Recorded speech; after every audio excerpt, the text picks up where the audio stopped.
All right, welcome everyone. Let's pretend this is attempt number 1 here. This is episode number 2 of the Town Hall meeting. I am Todd, your host, and I'm going to be joined by some lovely people here.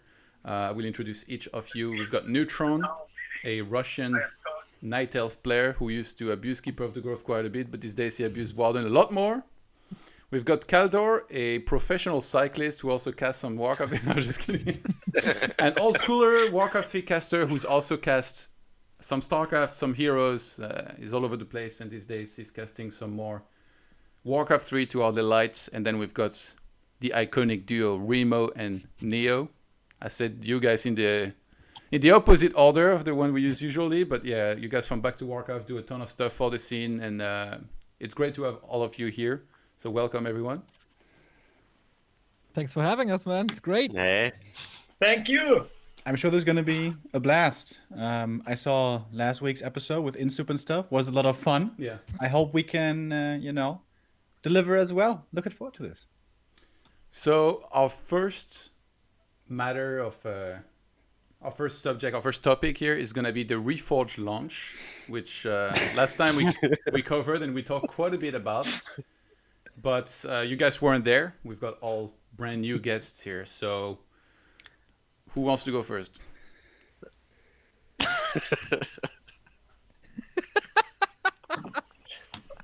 Johnny Sins, the first. I mean, outside of the fantastic Reforged launch that everybody was extremely excited about, I will find it very interesting how they delivered in the jab afterwards and the reaction to it when good old Jay Allen came in and said, like, well, our community has just expectations that are so high that we can't deliver. It's just like, so it's basically our fault. That's what I took away from that. We expected a ladder system, we expected a bug-free game, and that's just not what Blizzard delivers these days. So we have to temper our expectations a little bit for the next one. Go ahead. I was also, of course, disappointed, as everyone was, and we all saw the insane outrage on Reddit and stuff. Was it just me, or like I get that people are disappointed and they're upset, and it's their old favorite game, and now it's not that good, it's buggy, and there's issues, so people are upset. But I was really surprised with how pissed off people were. At times I was like, dude, isn't this like a little too much? Is that just me, or did anyone feel similarly? Honestly, I wasn't really surprised, because for me, it's not only Reforged, it's what Blizzard has done in the last, I would say, like 2 years or so. I mean, they pretty much screwed up like one time after another. They screwed the entire Heroes of the Storm scene over and kneecapped every competitive player there. Then they had the whole Hong Kong debacle. They had the Diablo Immortal thing. And I feel at some point people are just completely fed up. And the problem was more so that they made the initial game worse. And the fact that they have a game that was pretty much kept alive through the competitive scene that existed there, and then they released it without a ladder system and anything, and cut out all of these features off, was just something where I feel that triggered people way too hard. And it's just like punch after punch after punch that comes from Blizzard. And I think at some point people were just like, okay, we're done with that. So I'm not sure if it's necessarily Reforged only, but I think it's just a consecutive problem that they had there that just at some point led to that explosion. And for good reason. I feel like it's also like the intro of BlizzCon this year. They said, yeah, we fucked up. Yeah, sorry, but we're doing our best to make things better. And then it's the first release after that speech, and it's this. So yeah, that was brutal. Actually, I think maybe there is some Guinness World Record for doing the worst game in history. So they're breaking it definitely. Actually, Kaldor, you joked about, like it was our fault and stuff. But on one hand, I think, like, obviously, this was not like a very good explanation for everything that happened. But at the same time, I do feel like a lot of people's expectations were a little bit unrealistic, to be honest, for like a remaster and stuff. Like, I feel like a lot of people like asked me, like, when asking about Reforged, they were like, hey, do you think that Warcraft 3 can be like a top esport and stuff? And I was like, no, I don't think Warcraft 3 is going to be the new League of Legends or whatever. I don't think we're suddenly like going to skyrocket all the way to the top. Like, it's still a very niche game. It's an amazing game, but there is always going to be less people that appreciate it, in my opinion, than all of those that play all these MOBAs or all these shooter games. So I definitely feel like there was some wrong expectations from the community, maybe on certain things. But obviously, yeah, the launch, mean, like a lot of stuff was missing. for me, it's two different aspects because on the one hand, you have what the expectations were, what would change with the game, and then the expectation of some people, what that change would then trigger for the esports scene. Because I'm absolutely on board with you. I totally agree. I had the same thing where people, for example, came into my streams and were like, do you think that Reforged is just going to crush StarCraft all of a sudden and it's going to be the top game in RTS? And I was always like, it's not really a matter. Like, the question is, how sustainable is that scene? Reforged, no matter how good it is going to be, will boost the Warcraft scene, and there will be more companies that are interested to sponsor tournaments. There will be a little bit of a boost, especially, of course, in the West. And then it's just a matter of how sustainable is that boost? How sustainable is that esports infrastructure that comes with it? So I totally agree that the expectations of what Reforged would trigger within the esports environment were really high from some people, and not justifiably so, because as you said, you're not going to see Reforged attack League of Legends all of a sudden or anything like it. But I feel when it comes to the game development itself, I had pretty low expectations from Reforged. What I pretty much wanted was, I wanted better graphics, and I wanted an observer interface that allows the esports scene to thrive, meaning I can zoom out as a caster. I have a couple of options, like tools that were available in StarCraft 2 on the observing, for example, just like standard RTS stuff. And when you talk to Blizzard and the developers about it, they were pretty much like, oh yeah, this is all on our list already. This is exactly what we want to do. There's like 2-3 points that you didn't see just yet, that you have, that we maybe have not on our list. And then we get Reforged, and it's pretty much Warcraft 3 refunded. The joke is there for a reason. So that delivery, I feel whatever your expectations were, Blizzard managed to undercut them. But I agree that the expectations towards what it would trigger within esports that some people had were too high. But that doesn't excuse what Blizzard gave us at the end of the day, because all we basically wanted is better graphics. Actually, it's even worse graphics. That's the next point. I didn't want to go into that. Like, that's a whole different topic, I guess. But yeah. But you touched on a big point that kind of consumed at least our last year mentally, and also time before that, is how big is this thing gonna be? What's the Reforged release gonna be like? How big can we make this? How big is Blizzard gonna make this? And yeah, Neo and me, we thought, it was gonna be the big shebang. We both went full time with Back to Warcraft. And of course, then came the debacle of the launch, the Metacritic rating, which everyone has seen. Even Bobby Kotick, I'm sure, has seen this one. He probably hasn't seen the game itself, but he has seen that rating and perhaps a couple of headlines. And, as you said, sponsors were going to get involved and would show interest. And with this horrendous launch that we had, I think it's pretty apparent that we already have seen some of the fallout. Like, I'm sure some sponsors which were interested now no longer are, because what marketing people always say? You don't want to associate yourself with something toxic, or with something that is viewed so poorly by the general audience. And that worries me. Like we're gonna stick around. We love Warcraft 3, and hopefully with patches it does get better. I think it will. But as far as the big gold rush, if you will, well, the gold rush didn't really set in, and I'm not sure it's ever going to set in. And is Razer half a year from now going to say like, you know what, the launch was completely atrocious, but upon closer inspection, we can see there is a community, there is a market, maybe it's worth investing? I don't know. Is that realistic? Is that something we're going to see? I worry that we may not. I mean, I give you a pretty easy example. After Blizzard, for example, kneecapped HGC in the professional heroes scene, there were still a lot of players that were willing to play the game. The problem is when you talk to sponsors about the tournament, they really like the concept that you bring them, but the problem that they have is the game. They are pretty much like, hey, if even the company that produces the game doesn't believe in the esports sustainability of the game, why would we put any money on the line for that? And they straight up ask you if you are interested to run something in a different game that is not there. And that's a problem. And that, as you said, translates into Warcraft 3 now as well. Because I get the feeling that the only thing that Blizzard actually did with this is they said, screw everybody that has played the game for the last like 10 years, screw everybody that is interested in a competitive aspect, and let's just let people play the replay the campaign. That's honestly what it feels like, that they just simply said, like, we're going to try and let people replay the campaign, and that's that. And a lot of the features that would have highly impacted competitive in esports, at least on the observer side for viewers, and at the end of the day, the viewers will dictate how much money comes into the scene, were super easy to implement. Hey, how difficult is it to just change the FOV and just simply zoom out and give the caster that as an option? It's like changes where I'm like, I get it that it's not your highest priority to invest now a month of work into an observer mode, that might be a second step for you with all the other problems that you had. But there's a couple of tools that are, from just the cost benefit factor, are so easy to implement that they would really help at least the people that are passionate about the scene to get a little bit of momentum going for this. And I think that would have also blocked some of the criticism that they got. And right now, I think they will start to put the patches in, but people just lose trust in the company itself. And that's something that they will have a very hard time to recover. And that's my problem. And for me, it's honestly super sad. I mean, you grow up with Blizzard. Back then, it's the battle between Command and Conquer and Warcraft 3. And you're saying, like, screw Westwood, I'm all in the Blizzard territory.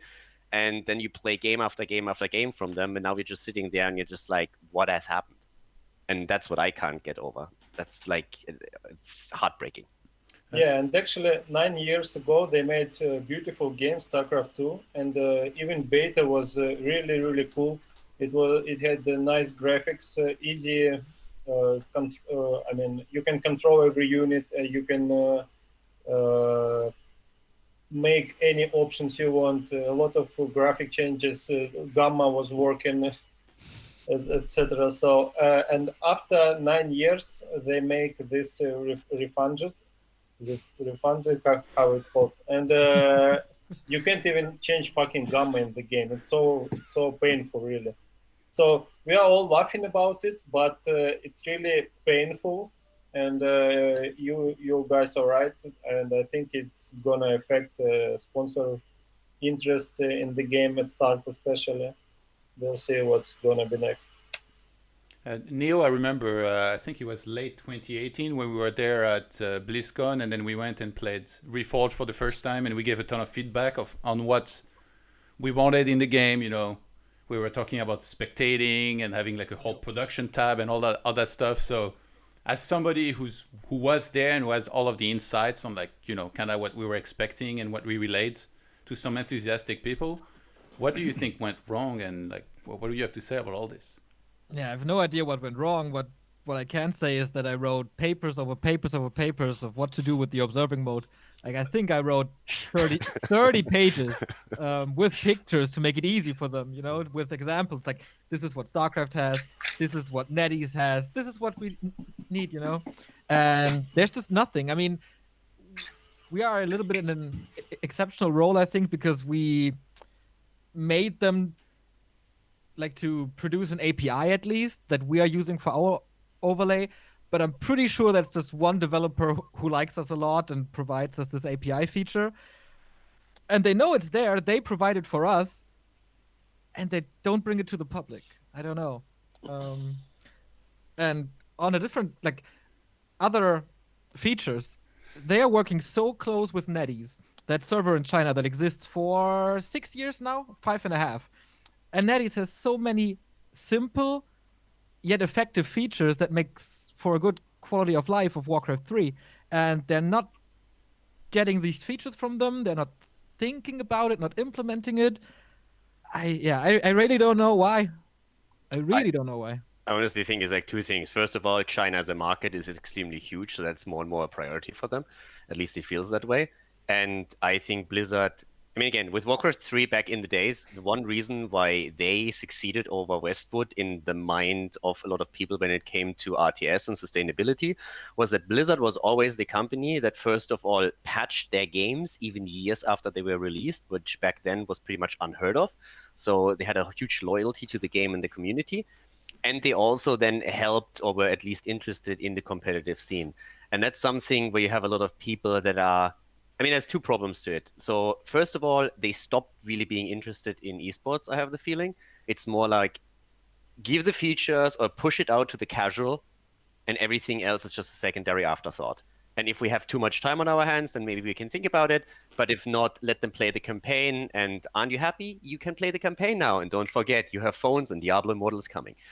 But the second point is also that it honestly feels like more and more, first of all, they're going into a mobile market now, and they don't understand competitive play anymore. They have people that are incredibly compassionate about it. They watch it and they're like, oh my God, this is awesome. But they just don't get it. And then we get ranking systems that are so incredibly horrible for a competitive scene because they're just completely useless. We get some kind of matchmaking. This is just utter shit. And they come in with a game where they just simply scrap the entire ladder. Where it's just like, excuse me, like, what are you people thinking? They I had was about to say, like, if the game has a ranking system, then it can be happy at this point, right? Because yeah. I mean, if you have a ranking system, you have at least some sustainability. You have a ladder, people can fight for the number one spot. You know, that's where people play. But if you give people nothing, then they will stick around for a little bit and will say, like, all right, I'm going to play a little bit, and I hope they come in with that. But if you, for example, have like 2 months in or something, and there's nothing really to fight for, that might be interesting for players that have been there the entire time, all along, that still believe in that and say, hey, we know where the tournaments are. But think about what a lot of people were hoping for. What was the big hope with Reforged, or one of the big hopes for competitive? New blood. New players, new blood, not only on the viewer side, but also people that want to play, that come in, that have never played Warcraft because they were just born after that, and they all of a sudden come in with interest and say, like, hey, I'm going to take a look at this, and then they ladder, and, you know, they get better, and maybe you have someone like back in the day, Stefano, which is maybe not great enough in Warcraft 3 yet to really drop names all around, but took a couple of maps and came out of nowhere. You have some young talents as in StarCraft as well. But now all of a sudden, these guys are coming into the game, they're playing maybe the campaign, you're like, yeah, well, and now? I mean, back in Heroes, they had a ladder and they made it a rank 1 system from fucking Hearthstone, where it's just like, are you fucking kidding me? Like, I mean, be serious for just a second. You get ranked. I had 3 accounts in rank 1. Am I a pro? No, of course not. And if you have something like that where you can just accomplish anything and then you're like, well, I'm done with it, I'm going to do something else. Now we don't even have that. So it gets worse. And that's what tilts me, because they really just throw this out, play the campaign, but everybody that is interested in a sustainable esports scene is just looking at it and saying, this is a disaster. The new players are going to come in, they're going to take a look at it, and they're going to say, like, all right, I'm gone. See you guys next time. I'm going to wait for the next RTS and hope that someone else is developing it. And that's what makes me so mad. No matter how big Warcraft gets now, the potential that was there is, in my eyes, already lost to a huge extent. And I think a lot of the players that you could have won over for the competitive environment in Warcraft Reforged, a lot of them have already given up on the game because they're saying, like, why am I playing after I'm done with this? I play a couple of ladder games. I don't have a ranking. I don't have points. Like, what's going on here? So what do you guys think? Oh, sorry, go ahead, Remo. Yeah, I totally agree with that. I was talking about the Gold Rush era or time frame for sponsors earlier, but it goes exactly the same for players. As you mentioned, the new blood is what we're hoping for. And if you come into Warcraft 3 as a new user looking for a new experience, you know, probably going to start off with a campaign, but then you want to go over to the esports side of things, maybe, or you check out some streams, or you check out a Reddit or something. But there was so much negativity, so many bugs, so many missing features. And yeah, I totally agree with you. So many potential customers, or at least players, were left by the wayside and are now never going to return. And that is potential that Blizzard completely squandered. Absolutely agree. So what do you guys think would be the best case scenario that's realistic? Like, what would you like to see happen in terms of like priorities for Blizzard to do in the upcoming, I guess, in the upcoming month, or even just this year in general? I think number one priority is to make the ladder, because it's very important. Like Haldor said, a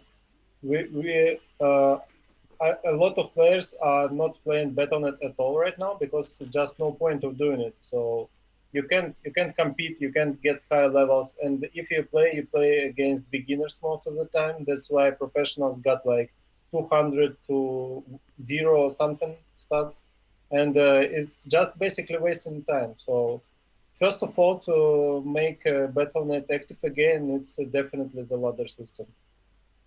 I would absolutely agree with that. Put the ladder in, and then give the casters a zoom. Forget about everything else. All the features that you really think are absolute basic, because we have already, as mentioned before, we have ways to work around that. We have people that have third-party tools that allow us to do that. But give us a zoom, because I already think it's a total crying shame that they don't have an option to zoom out for players a little bit, or that I, as a player, I can't get rid of some of the UI. I mean, they showed us a previous UI at BlizzCon that was at least a little bit slimmer, and there was critique about that, and people said, okay, we want something different. But the UI as it is just blocks way too much of the screen infrastructure that we have and always has. It's one of the problems of having such an old game.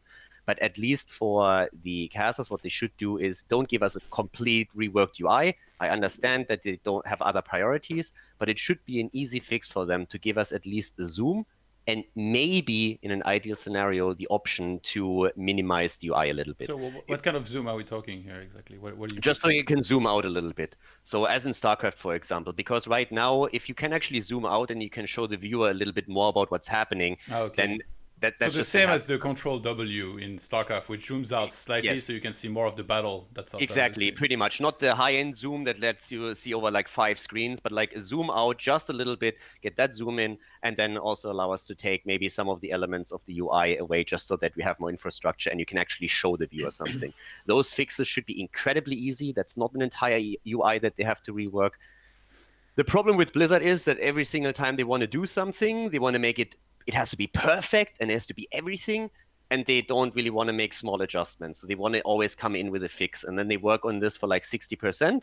Then someone else takes charge of the project, or something else comes in, or there's no resources available anymore, then they scrap the entire thing and they start again. So that's my worry. But in an ideal world, they would just make these 2-3 adjustments, put the ladder in, and then we have at least something that we can work with. I definitely agree with the latter. I think the second most important thing is hotkeys, because it's so frustrating for a new player to learn this normal hotkey grid. It's all over the place. People are so used to QWER or whatever it is. Yeah, there is a grid option now, but we as Germans are pretty fucked because Z and Y is flipped, for example, and there's no localization for it, so that sucks. Learn some English, bro. And maybe even like after the hotkeys, build some custom maps. I think the Hive Workshop could do that, where you can learn build orders, because it must be so frustrating for new players. They have no idea what to do. At least give them basic instructions what to do on a ladder, like Dota does, or every new game has. And Dota actually has a pretty poor tutorial, to be honest, but at least they have some kind of tutorial. Yeah, it's really hard. Like RTS already is a super hard genre, and getting into it is really tedious. Like if you start out now, what are you going to do? Watch streams, check out replays, something, but everything is kind of outsourced, out of the client, out of the game. You have to go somewhere else to learn. I actually really like what StarCraft 2 did way back. This is years ago. Todd, I think you would probably remember this. They implemented like, I think it was only a micro tutorial, like for micro management. I remember there was different levels. Like, for example, you had to split Marines and you had to Banshee micro. Are you talking about StarCraft Master, I think, right? No, that was StarCraft 2. And you also, like in this one but tutorial... the name was like StarCraft Master or something like that. Yeah, you unlocked an icon as well if you wanted. Yeah, and it was something done by Blizzard, basically a map that trains you. That's a tutorial. It's pretty advanced what they did there. Like, it was pretty advanced micro moves, but don't just have that for micro. Have like a build order. For example, if he's a human player, then you say, okay, against undead, you make this, this, this, and you have like a counter on the side, and then boom, boom, boom, one by one, checklist. And you lose anyway, but at least you do the right micro. And that's your first 3 minutes, and that gives you some kind of a guideline. Other than that, of course, yeah, ladder. We need a ranked ladder system. I think we're going to get more into that later, what it should be looking like. I'm not really creative with what changes would be a grand idea and would be the most brilliant thing we could come up with. But there was actually some clues as to what Blizzard might be looking into. I don't know if you guys saw this on Reddit, but there was a new job posting for the Classics team, specifically stating for Warcraft 3 Reforged, a senior software engineer for the Classic Games team, which basically means... Hold on a second. Do we know that this is new? Because no one could answer this question to me. Was that thing there 4 months ago already? Is it new? I don't know if it's new. Okay. I thought it was new, but I mean, I don't have exactly proof that it is. I know when the last Try to UI apply, guy Remo. quit. What? Try to apply. I know when I know when the last UI guy quit. So that's already some time ago. Yeah, I guess I don't know. we'll find Ah, out okay. eventually. Yeah, I agree. By the way, about the ladder, I think like that's like pretty important. And yeah, actually, I don't do much campaign, but I kind of thought that in my mind, campaign was like the place where you learned, you know, like what a farm or Moonwell does and stuff. Ziggurat, is that? I never played a campaign, so is that not the case? Do you not really learn about this during the campaign? No.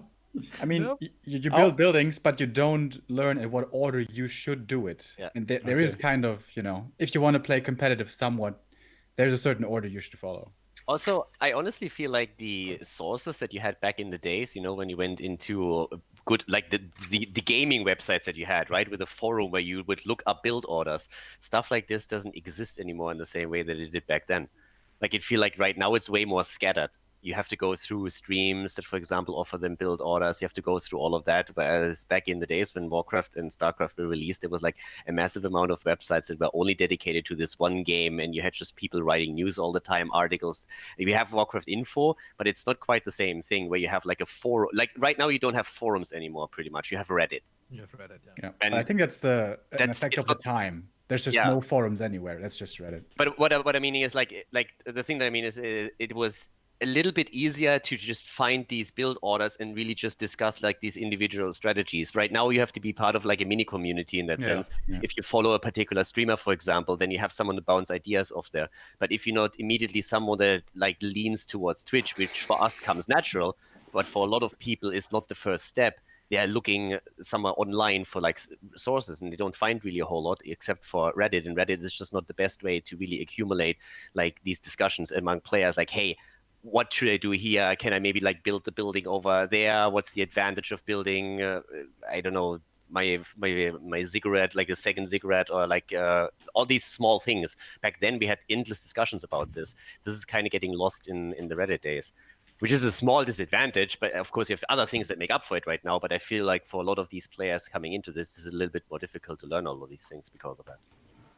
yeah. There's some good stuff. Like I think Grubby did like a thing where he explained how every race works and stuff. But you need to kind of like tumble into that. You know, you need to actually open YouTube, search Yep. like Warcraft 3 tutorial, then you'll find it.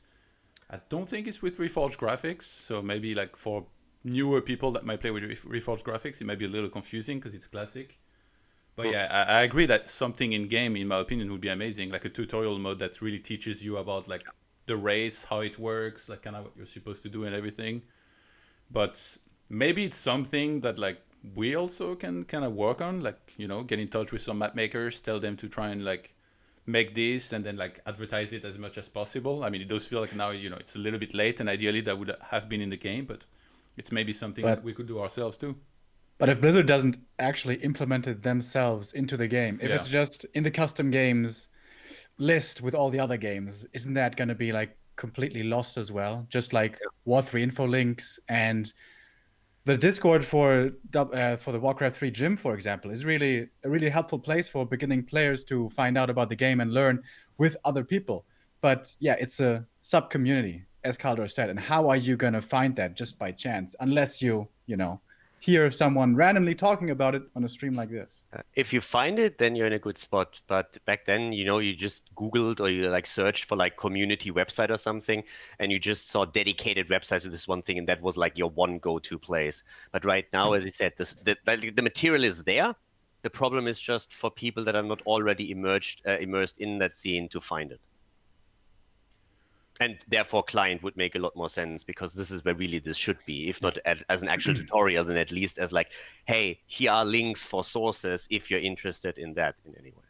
Exactly. But that's also an issue with Blizzard. They're really, really hesitant, it seems to me, to point to any other source outside of their own creations in a game. What I mean by that is, do we see Twitch links in their games? No. Is there like a link to a really good tutorial that Grubby made, or Floss 2 times daily, or whoever, that you can find, I don't know, in like a pop-up box when you open Warcraft 3 for the first time? They say, here's some nice tutorials. No, it's just not what Blizzard does. because they are so self-centered, Actually- I guess. Actually, not in game, but in launcher, you have some info. For example, some advertising of tournaments, etc. Haven't you seen? I mean, it was a G's Cup on the first screen in Battle.net launcher. Oh, really? I didn't see Yeah, that. The GGG's Cup was advertised? On the yeah. launcher.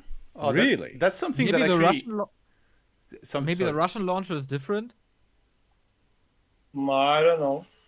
Yeah, that's Actually, something that took a very long time to come to StarCraft, but eventually when it came to StarCraft, Blizzard did a lot of cool stuff with that, where they always talked about, streams, tournaments, like a little bit of everything. So maybe that's something that also we can try and get in touch. And, I'm already picturing Neo with the Rising, Rising tournament on there on the launcher. Yeah, sure. Like, hell yeah. I think that'd be pretty cool, yeah, if like we could make some stuff like that happen, even like in terms of what we just talked about with a potential tutorial. But I mean, we were talking about a lot of things we would like to see in the game. Obviously, none of that did make it into the game because, it was such a tight launch. I think it's pretty obvious, right, that they were working under really tight time constraints. It seemed like they really tried to polish up the campaign as much as they could because they thought that's what's going to be important because this is the new player area, which is certainly right.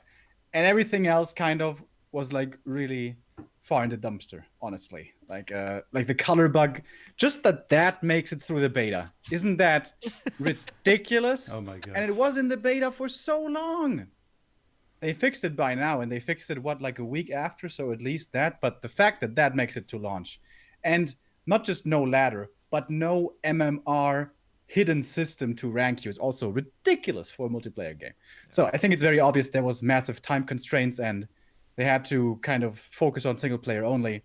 So that's that. Question is that coming? How likely is it that that's coming? Blizzard stated that they are in this for the long haul, and they're committed to making this the best thing it can be. But that's of course what you have to say, and especially if you're an American corporation, you're always going to give out the bullshit PR answer.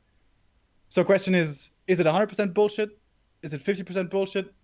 How much do you guys believe what they're saying? Oh, I can tell you a couple of things they told us with Heroes of the Storm if you're interested. Sure. I don't think we want to go into that rant, but yeah, so far the promises have not really been kept there. So, I mean, again, it's not that it's unfixable. So it's definitely something that you can fix, and I hope that they will invest the time there. But if they haven't realized by now that they need something within the game that makes it a bit more sustainable, then it's going to be problematic. We have tournaments, that's something. There's attention around it too, but they need something within the client, and I hope that they will deliver that as soon as they can, or it's going to be a real big problem for the game. Yeah, we always talk about like ladder and MMR and stuff, and this is something that I think about a lot because the player base for Warcraft 3, we don't really know what it is exactly in terms of numbers, right? How many people were playing actively in the solo ladder, for example, on W3 Arena back in the day? I always feel like we talk about matchmaking and we compare we talk about the StarCraft matchmaking, for example. We're like, oh, they got Grandmaster, Master and stuff, but like StarCraft's player base is massive, I think. Probably much bigger than of Warcraft 3, so it's much easier, in my opinion, to make a proper matchmaking and divisions and everything, right? But in Warcraft 3, before we had matchmaking, or we had some sort of matchmaking, but it took very long time to find a game. And then that was kind of removed, and you couldn't meet anybody on BNet, but then you found instantly, and you meet anybody, like I was like rank 1, and I was meeting some guy who was like 0-3. It's like, how does that happen? So it kind of feels like ideally we'd be in the middle of this, right? Like you'd start with selective matchmaking and you'd meet somebody competitive if you can, and like you're waiting to see if somebody searches, and as more time passes by, then you're more likely to meet somebody that of like a lower skill. But it was definitely too extreme not to have any matchmaking before, and it definitely feels like there is a medium somewhere in there. I kind of like the matchmaking on W3 Arena. I don't remember getting like super imbalanced matches and stuff, and I think the player base now, I would guess, is probably bigger as well around the Reforged launch. So I kind of would like to see something like that coming back, personally. I mean, you can even just like say you have a hard cap in there, for example. I mean, obviously there's always the trade-off of you find a match that is exactly on your level, or you find a match quickly. So those are the two things that you have to work with when you're talking about matchmaking. And it's mostly important for the extremes, for the really, really bad players and for the really, really good players. Everybody that's in the middle that has usually a little bit of an easier time there. But you could also go that a top player, for example, can meet, if you don't have the player base to support something that gives you a result or a match quickly enough, you can also go, for example, for a hard cap where you say like, okay, this player might not meet someone on the same level as himself, but he can't meet anyone that is worse than X. And that will give you at least a little bit of a wiggle room there. I think the important thing with matchmaking, one way or another, is just put a ladder in. Because if you know that there is a small player base, then even if you're in a situation where you can't meet a lot of players for that reason, you at least see where you're going with this. And you know, okay, I'm going to meet only people that are extremely bad. I don't gain a lot of MMR. I have to win 10 matches, for example, and I'm not allowed to lose a single one. But at least you see some progress. You see it where you are and you see yourself progressing through it. And then you would also try and adjust a little bit to when other players that are on your level play. I mean, if you play in the morning, for example, it's pretty obvious that most people won't be there playing against you. But if you then play during the prime time, you have a better chance of meeting someone. So I feel matchmaking is incredibly important, but it has to be tied to a ladder from the get-go, or people will lose motivation, especially if they have to wait long. Yeah, or if just the experience is awful. Like if you do just random sweep right now of the ladder, I mean, we still have some of the launch hype going on, maybe with some people playing more. But like I streamed yesterday 4.5 hours or something, and it was pretty tough at times to have fun because half the games you have join bugs where you have to exit the game, start it again, search again. And what the join bug is, in case you guys don't know watching, you search for a game and the sound comes to doom as if you found a game, but you don't actually load into the game. And then your search is kind of stuck. It doesn't reset or anything. No, you have to manually close the game, open it again, search again. And that doesn't mean, by the way, that the next search is going to be guaranteed to be successful. No, it can bug again, as it was for me yesterday 3 times in a row. Great fun. And then you do get a game. So this is the first hurdle, just the game working. Second hurdle is the ping. I'm not sure if this is a bug that we've had for a long time or since launch, or if this is new with a new patch, but it happened to me yesterday a lot where I was playing, obviously from Europe, against Europeans, Sweden, France, Bulgaria, whatever, and we were put on the American server. So we're both playing with 200 plus ping. And obviously that makes no sense. And obviously that must be some kind of bug. Like the system looks for where you are and it's supposed to put you on Amsterdam server because there's Amsterdam server, Chicago server, and someone in Asia. And apparently the system misreads where you are and puts you on Chicago and you have 200 plus ping. That's also really annoying. And then comes the third issue that prevents you from having fun, which is that the MMR scaling or the calibration isn't tight enough. That if you are playing on a somewhat high level, which is, I don't know, 2,500 MMR at the moment, you can still face people at 1,500 MMR, which is way lower. And the end effect is that your opponents, more than half of the time, I would say, are way, way, way weaker than you, or if you're on the other scale, can be way, way, way stronger than you. So at the moment, in my opinion, it's really hard to have fun. Weaker than you? Huh? Weaker than you? Is it possible? I'm curious. There might be some evidence. Neutron, the thing I talked about, like you've played on W3 Arena in the past, then you've played on BNet and you played on NetEase. Like, do you think that it would be possible to have like a good MMR in your opinion with the current player base that might make people want to play on BNet? The best MMR system, I remember it was in 2003, I think, when it was plus minus 6 levels. I loved it so much. So when you got high level, you could only face players that almost as good as you. But yeah, the minus is if there won't be so many players, you will just search a game for an hour or something. Yeah. So you need something in between.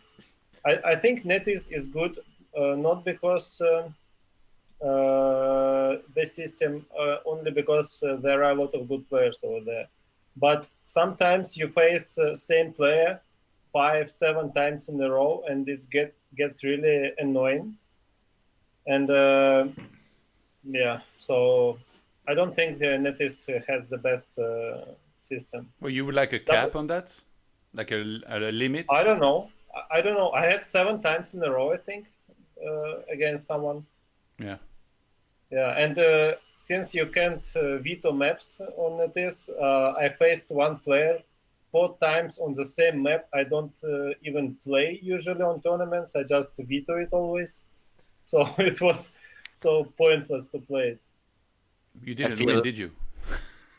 Yeah, I don't. It doesn't matter. Okay. Like, I is feel the the- fact that they force us to use the global matchmaking, is that like a sign that the player base isn't too big and that they didn't expect the player base to be that big?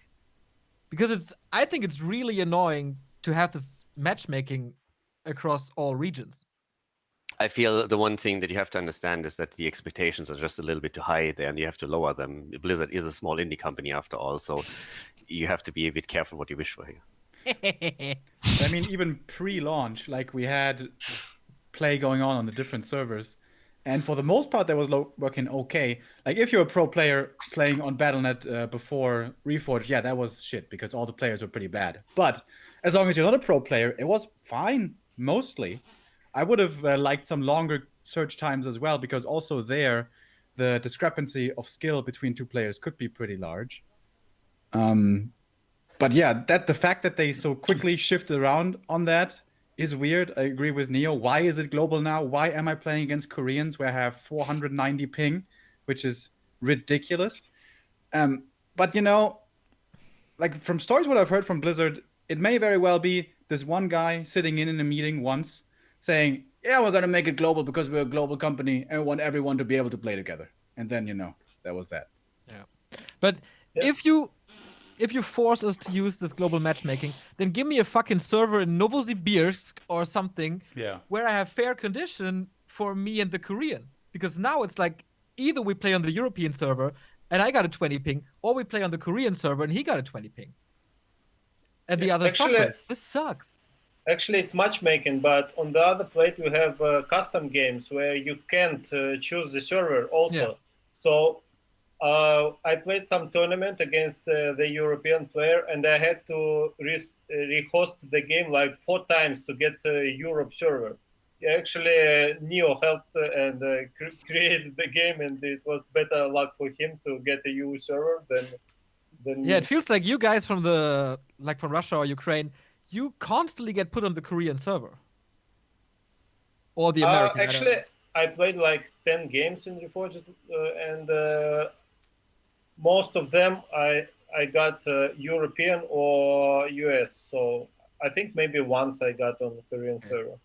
Yeah, I definitely feel like you should be able to opt out of certain servers. Like I searched an FFA and then I got a bunch of Korean players and I had like 390 ping. It was like the worst experience ever. Like I never want to, like, I mean, nothing against my Korean brothers and sisters out there. Like I love your food, it's the best, but please don't put me on Korean server again. Like nobody should have to play with 390 MS. This was just so lame. Actually, FFA community. I know a lot of people playing FFA in Europe and the US, and all of them are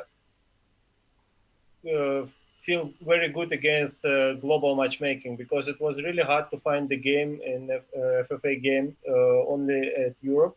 And they really does not care to play with 300 ping like we do in solo. So it's not matters that much. Well, I do. Just play siege tanks. But isn't that also like a ridiculous thing that like we have this new launch by Blizzard Entertainment and we have 3 servers, one in Chicago, one in Amsterdam, and one in Korea? Say Isn't Primo, that- host bots. Yeah, like seriously, we There's gave them no a list east. of servers what we need because they were killing all the host bots for legal reasons or whatever. So they actually asked us like, where would you need servers? And we gave them a long list, and they shit on that list for years now.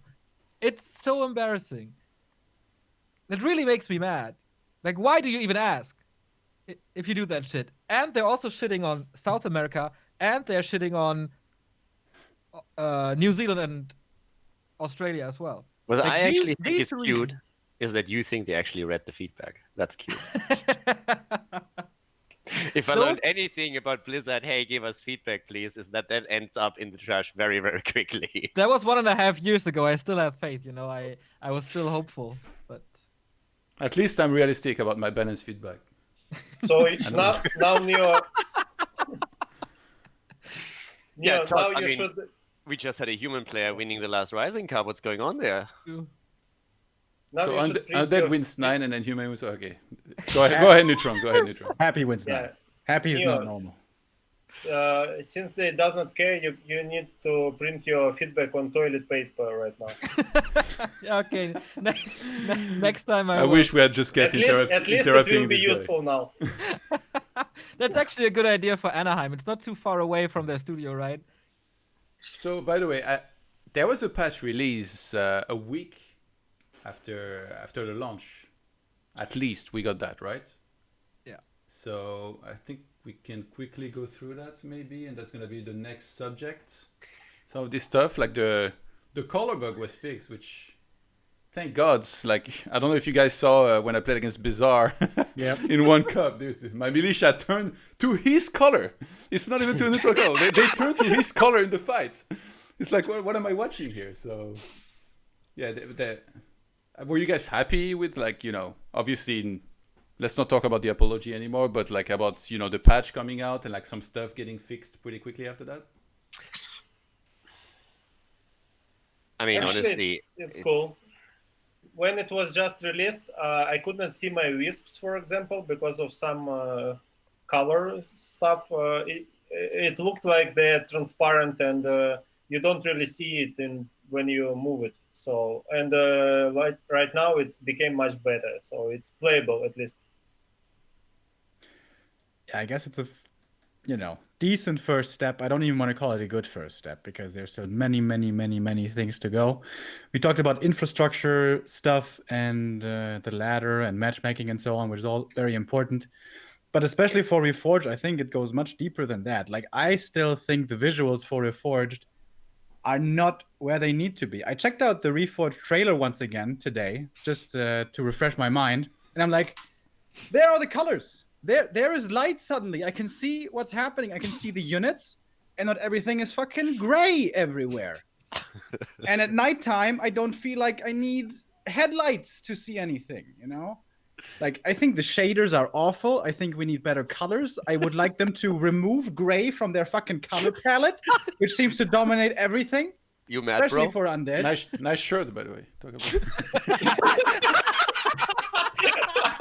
Maybe you should remove it from yours first. This is white and black and gray. It's not all gray. I'm already better than Blizzard. It's not that hard. Oh my god. I mean, when it comes to the patch, the release was embarrassing. Quality management wasn't there at all, and now we get a patch. So I can't be happy about a patch and say like, "Hey, thank you, well done. You made the game now at least so I can start the client." I feel like it's ridiculous. The only thing I want to have from Blizzard right now is I don't even want apologies anymore. It's just like do something, and they shouldn't really expect anybody to be happy about this until we have some basic stuff in there. It's honestly, I have no words for what they did, and Yeah, it's still awful, The but patch is like, it's still awful. But they fixed the color bug, and we have MR matchmaking, which we didn't have at launch. So it's a little better. Yeah, it's but still mostly crap, or not so good, but they are moving in the right direction, hopefully. what I find so funny is that the two things you mentioned, right? The color bug and the MMR, it's not mentioned in the patch notes. That's the two best things about this patch, and it's not mentioned even. Yeah, true. it's a But I mean, secret Blizzard surprise. and patch notes, they have quite the history, don't they? By the way, do the running archers looks like Beatles still? What? What? Archers know- look like Beatles? When your archers run tops, their cloaks looks like Beatles from Pit. Yeah, I agree, actually. Report. I was talking about this too before. It can't be unseen once you've seen it, so I have to warn you guys. But Oh. when archers are running upwards, all you see is their cape, their cloak, and they look like Beatles. Another Fucking thing, artists, pay man, attention look next like time. beetles, sound like birds. I another hate thing these about the fuckers. archers. Is that a bug? You guys noticed that, right? With the recent patch, when archers shoot, there's this little chirping sound going on as if there's birds nearby, and when fiends worst. shoot, there's this hissing going on as if there are snakes, which would be the most random sound patch ever. Like, you know, in the middle of the Reforged disaster, they say, you know what we need? We need new sound effects for archer shots and fiends. How fucking random would that be? So I imagine that's a bug, right? That's a bug. I love the bird attacks that we have. I don't know if that's a bug. It feels like I don't know what happened. Honestly, like this, I feel Wait, legitimately curious as you. Do you also hear that in Classic, by the way, or is that a Reforged special? No, in Classic, I think it's also sounds like. Choop, choop, choop, choop. Yeah. We're the same. Yeah. It's also with guard towers. Yeah, it's funny sound. I think even the Farseer makes like a. Yes, Actually, the lightning this thing. new sounds are also another topic, but most of people are whining about it. But I think as professional player, I just don't care about sounds. What do you think, guys? Yeah, it doesn't really matter, but it's, you know, I was just saying, is that if that's an intentional addition, that's too weird to be true, right? But I guess with Blizzard, you don't know. So I'm not sure. Is it a bug or is it not? There's not really. Yeah, it's not very relevant. I like the old guess. sounds. Like these really bother me. You know, when I hear a Farseer make like a weird sound when shooting and stuff, it definitely throws me off a little bit. So I hope it's gonna be addressed eventually. But I guess it's not the end of the We're gonna world get compared used to some to other it. stuff. What I would love them to do, and I know I am fully aware it's never going to happen, especially from an American company. What I would really love is them coming out saying, "Okay, guys, listen, we fucked up. We know it. This is." Hey, a man can dream, okay? Yeah, sure. We know it, and then just come in and say like, these are our priorities for the next couple of months, and just give us a couple, like 5 priorities where they say like, these are the priorities that we want to address. We really apologize that everything here went to garbage. These are the priorities. We're going to do our best to make sure that within a certain time frame, or that we address these topics first in order to bring the game to somewhere a level where we can be proud of the product again, and sorry for what happened. That would be amazing, so that you at least know what's going to happen next, or what's at least on the agenda. Because right now you look at that patch that just came out and you know it's damage mitigation. They're trying to get the worst out of the way, but we still don't know what exactly is going to happen right now and in what order. So you still look there and you're just like afraid, oh my, please make something happen that's actually good, because at that point I'm more afraid of patch notes than I'm actually excited for them. And that's my problem, because I'm afraid that the next patch notes that come out will just reveal again that they don't care about anything that has to do with matchmaking, ladder, and anything else. And I would just love to have at least a very, very broad and rough agenda of what they are thinking right now, what they have to do. Just for That's you, what I would Kaldor, a patch where they say, hey, by the way, all those new sounds, we messed up, guys. We're gonna remove all of the old sounds and add all new sounds for everything, to be released on April 1st. That'd be so sweet. We haven't talked yet too much about the lobbies on BNets, or even BNets, and like, you know, the way it's laggy a little bit. It's not about laggy. It's so ugly. Everything's laggy. Yeah, like for tournaments and stuff, whenever I'm trying to host games, and then there needs to be observers and stuff. If I create in private, I can't invite anybody. If I create in public, there's 1,000 people joining, and it's laggy, like it's so insane. Inviting somebody is like so hard. If you create privately, why can't you just right-click your friend and invite him? Yeah, that's a very good question. I mean, I don't have everybody on friendlies that like, wants to join to cast those games when I'm playing in a tournament. Yeah, there's definitely tons of UI problems. And of course, it runs poorly. But just beyond how it poorly runs, there's some really weird things. Like, for example, you're in a lobby with players, and you can instantly like click on them and report them, but you can't click on them and add them as friend. That doesn't work. But report them, you can. So that's one weird thing. Another one is, if you're in a lobby and you host it and you want to invite someone, you can't open your friends list and click invite, which seems like the most intuitive way. Nope. You have to click on the slot in the lobby and then click invite, and then go through your list of friends and then invite them there. So it's like 12 clicks or something. yeah, it's really complicated. It's really convoluted. It seems like I'm not a web developer or game designer, but that thing doesn't look like it was in development long at all to me. That's fucking common sense. Not even that. You can be half degenerate and build something better than this. Did someone test this? How many clicks it takes to invite someone? This can't. No, nobody did that ever. Let it out. Do you know there Let is it some out. guess? If you inhale this gas, you can't lie. You only tell the truth. It seems like Neo used it. Yeah. There's more later when we talk about Complete honesty. No, but I mean, he's right. Like, the thing is, like, it always feels like they release stuff these days that nobody even tests. And the problem is, they're also not really, okay, they're not really asking the people that work with this stuff. Observer UI, best example. Like, back in Heroes, we had the same problem. Like, again, that's 5 years ago. The same situation that exists right now. They released the UI, and within half an hour of testing the UI, I found out that on 3 of their maps, the UI doesn't work. It just straight up was not usable. Really? And it's like, yeah, on Black Hearts and others, you couldn't see objective counts. Nothing of this worked. None of that. So it's like, how does that make it through quality testing?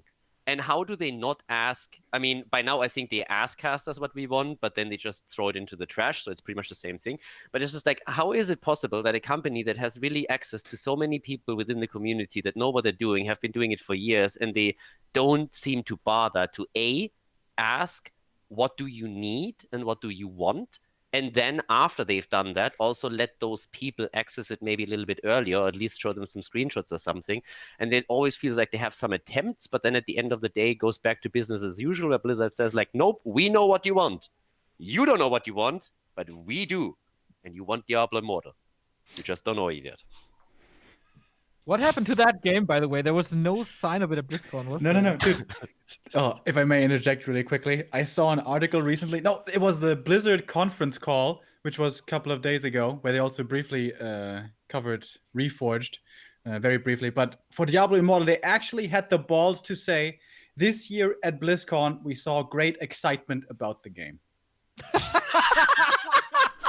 I mean, and we're that's wrong. American Negative excitement, but corporations. hey. Great excitement, looking forward to it, so committed. The community, it's a team effort, we all work together.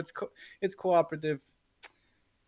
Yeah, just thought you guys. I take it your phone is not going to be downloading a new game. So my phone barely turns on anymore. It's very strange.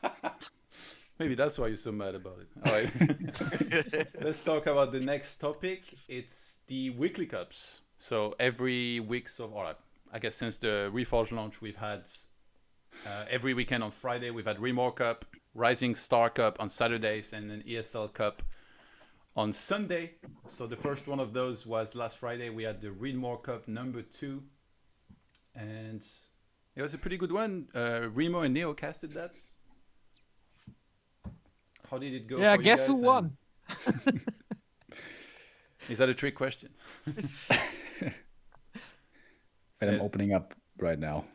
Yeah, I do remember Hawk who and won. Happy in the final, but that's not the most interesting thing about these cups at the moment, I think. It's always fascinating when I see Happy versus Hawk, is that the first map is so close and Hawk is playing so good and he barely makes a mistake. And then there's one mistake and boom, Happy wins it. And then map 2 and 3 are pretty one-sided. Yeah, it's kind of weird. I feel like at some point when you've lost this many times against the same player, like you kind of start collapsing mentally. And I've definitely noticed that a little bit with Hawk, but he's still trying in every cup. So it's not like he's giving up, all of these guys. You have to wonder, like, it must take a toll mentally. I don't know what you think about that, Neutron, but like Foggy met Happy so many times in so many tournaments and he never seems to beat him, but he's still trying. So that's nice. But in the games, it looks so tough. I think he's still mentally losing before the games, so he's ready to be wrecked, and he's not even disappointed when he loses. So I don't know actually, and he does so many mistakes that it's really hard to win with so many. Pretty much every Rising Cup that I casted so far, I had before the grand final starts and Foggy makes it to play Happy, I had him go up against at least 2 other undeads that he absolutely demolishes. And then he goes up against Happy, plays a completely different style that has nothing to do with how he destroyed every other undead before that, and gets just schooled like a kid. It's insane. It's absolutely insane. Like he has no problem taking anyone else down. Then he goes up against Happy, and it seems like you have some bully taking the lolly away from a toddler. It's incredible. It's of course a Actually, testament to Happy's strength, but also that I feel Foggy goes into those games and is like, I can't win with my normal style. Let's do this right now and test something else. It's not about that color. It looks like this, but if you know understand these strategies on the high level, many undeads playing different strategies, not like Happy does. And against Happy, this Foggy's usual strats doesn't work because he comes too early and he uses super fast tech, and most undeads don't do that. So it's just about adapting to the play style. But in most of matches, I think Foggy builded some Dryad stuff, mass Dryads or something, and it never works against high level undead because Dryads are just shitty units. So undead can never build a second base, just mass from one base up to 60 plus and you are dead. And Foggy tried so many times with this useless Dryads, I don't know why. Last couple of tournaments, he only played his Demon Hunter Mass Archer strategy, and I think it's the best way to counter Happy right now. Yeah, and if he sticks to that and just perfect the micro, etc., so, he will be able to beat him. Did you see his game against Happy today, where on Echo he had a big advantage, but he lost anyways? No. Today I right. didn't see any game. Well, I gotta say though, with all of these cups, like we talk about Reforged and like the launch not being as we wanted it to be. I'm very impressed with those cups. More and more people signing up every week. The viewership is going way up, so I'm very very happy about that. And like the quality of players that is playing in these also is like really really good in my opinion. So I guess the winner is pretty much always the same, but other than that, it seems like a lot of people are like beating one another and stuff, and it's not always necessarily all the same people that are gonna go like super deep and be like in the top 4, even though we have some familiar names in there. Like Vortex being back is hype as well. Yeah. But it's just the sustainability that I'm worried about. Yeah. Because I think a lot of people are now poking their heads in just to see what's going on and see if there's like any kind, I don't want to say a future in it, but something, where you have more sustainability than in the long run, where even as a smaller player can make something happen. But there is a chance that there is going to be sustainability, that there's a chance also for more people to go actually pro in this. But for that, we need the prize money in the long run and not just in the short term. Because from a company's perspective, a lot of companies, I mean, think about how long ago Warcraft got actually launched. So the situation that you have is that a lot of people that back in the days watched Warcraft and grew up with that while they were still at school or university are all of a sudden in jobs where they have actually an impact and where they also manage budgets and a lot of the marketing budgets. So it happens all the time that you talk to people that are in these positions that are saying like, hey, I played Warcraft back in the day, really love that game, and they are totally willing to see if maybe they can establish something or to sponsor a tournament or at least talk about it. If it works out in the end or not is a different question, but they're excited about it, so they're invested. But the problem is at the end of the day, and after, let's say, half a year, there needs to be some sort of return. So the viewer numbers still need to be in a decent level that it's worth it for those companies.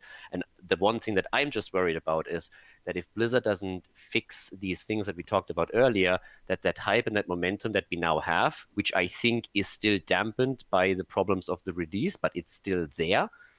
If that not fails, but if that starts to ebb off, and there is no sustainability anymore, then a lot of these companies will say like, okay, it was a lot of fun, but at this point, we don't really see any big reason why we should invest into this. We're maybe willing to sponsor a couple of $100, but we're not going to go for any offline tournaments. And that's where most of the players then in the long run really want to see themselves go, because that's how they can also start to make, if not a living, then at least see it as a part-time job. Yeah, I feel like what we talked about earlier, like the launcher promo, that could be, in my opinion, one of the big things. Like if somebody plays Warcraft 3 and they see in the launcher there's these tournaments going on in the weekends and they tune in and then they see like all these nice players like from so many different countries. You know, they start forming like who's their favorite player already and stuff. Like, I think that'd be really cool for something like that to happen. Yeah. A question actually to everybody here, because I always thought that launcher stuff was incredibly overrated and does nothing. I always felt that they have to do it in client. And I'm not sure if that's just me personally not really paying attention to the launcher, not really caring about it, and I'm totally willing to accept that possibility. But do you guys actually read through the launcher stuff? Because I literally just open that thing, start my game, and that's it. For me, I think it would be much more impactful if you actually had like, I personally feel Blizzard needs to start introducing things in the client and not in the launcher, because I personally feel things that are in the launcher, it's nice to see it there, makes it official, but the effect is very small. Yeah, you open the launcher and you click on play, and then you have the game in like full screen, right? So it would be way smarter to place it somewhere. Like, for example, you are looking for a ladder game, and while you wait, you have information to read. Hmm. I'm totally with Yeah, you. Like, actually- I'm not looking for it at all. Now, when you start searching ladder game, you need to be inside the Warcraft because it never brings you back if you find the game. So I don't know why they didn't do that like it was before. When if you even searching something in the internet, scrolling, watching YouTube, and if when game found, it just immediately pop ups and you can play. But right now you have to check every second if it's still searching or you are in game already. I didn't even realize that. It doesn't throw you back into the game? Yeah, it doesn't. Yeah. Oh, yeah, that's awful. Yeah, that's another thing that passed by QA, I think. Yeah, we are talking too much about negative stuff. Let's talk about something awesome. And I think the weekly cups are indeed awesome. Like, That's a segue right there. Professional commentator detected. when was Jera Cup times? 2015, right? Remo? Yeah, Remo? I think Around that, like, yeah. like 15, 16. And these cups were not really fun, to be honest. We had like 4 night elves in the semifinals. It wasn't really too exciting. And now, yeah, we have Happy in the final all the time, but Hawk is stepping his game up a lot. Foggy is stepping his game up a lot. Every week or every day, there's new builds, there's new creep routes, there's like questions. Is Hawk playing 1 base? Is he trying tanks again? Is he playing 2 base inner fire rifles? Like, there's a lot to discuss, and it's very interesting to see the players adapt. And also, in the early rounds, it's super fun to see. We have a Vortex back, we have an X-Lord back, we have a Spiral who's doing great. Even Neutral is producing some interesting games now and then. So I Even enjoy Neutral. that. Very even rarely. Neutral. So I haven't seen any of those yet. I enjoy this a lot at the moment. Yeah, I think especially like when people like Vortex come back, I think that's like really hype in my opinion. Because Yeah, there's also some French human who's pretty entertaining, but I forgot his name. Anima. This one.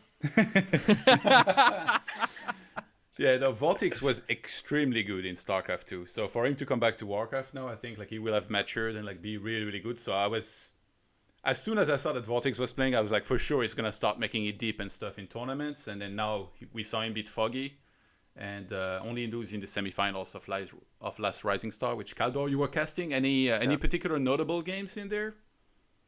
I mean, I haven't actually looked at the one that Happy lost yet. I still have to do that tomorrow. I'm going to recast that. But for me, it was just exciting that I have the cup where Happy loses. Yeah, and I was fuck actually you, looking man. at the grand final. I was like, wait a second, what's going on here? Blade versus X-Lord? Wow. And then the human player wins. I needed some insights there on the human side because, again, I think that's Some pretty for miraculous stuff, yeah. Sorry. a bright future for humans all around the world with talent. Yeah. Remo, did you catch any of this? Yeah, I did, of course, check out how Happy lost to Cash because, you know, it's kind of a historic moment. And to segue into, or to touch on your bringing up Vortex, also excited for him. I remember him being one of the best undeads before he went to StarCraft, and he was really good there. Now he's back to Warcraft 3 and playing undead there, of course, as well. And I saw, I think, 2 or 3 games of his. And the cool thing about him is he plays different. Yeah. He's not following 1-2-0s and Happy's builds, which is normally what everybody does. but he's going plays lit first, old school. ghoul, pressure build, and stuff like that, which is pretty high risk. Oftentimes leaves you in a bad position in the mid and late game, but it's really entertaining. Like, he goes in and he's looking for the kill a lot more than a conservative Happy does, for example. Yeah. Actually, we played custom games with Vortex like 2 days before this tournament, and he did pretty good. He played his old style mass ghouls, and it works against most of the players because nobody used to play against ghouls anymore. So ghouls are always we're always punishing your greedy play, and Night Owls became not lazy. They just not aware about any dangerous ghoul surrounds, etc. So, and when ghouls are in game again, like Vortex against Foggy, Foggy wasn't ready to this at all.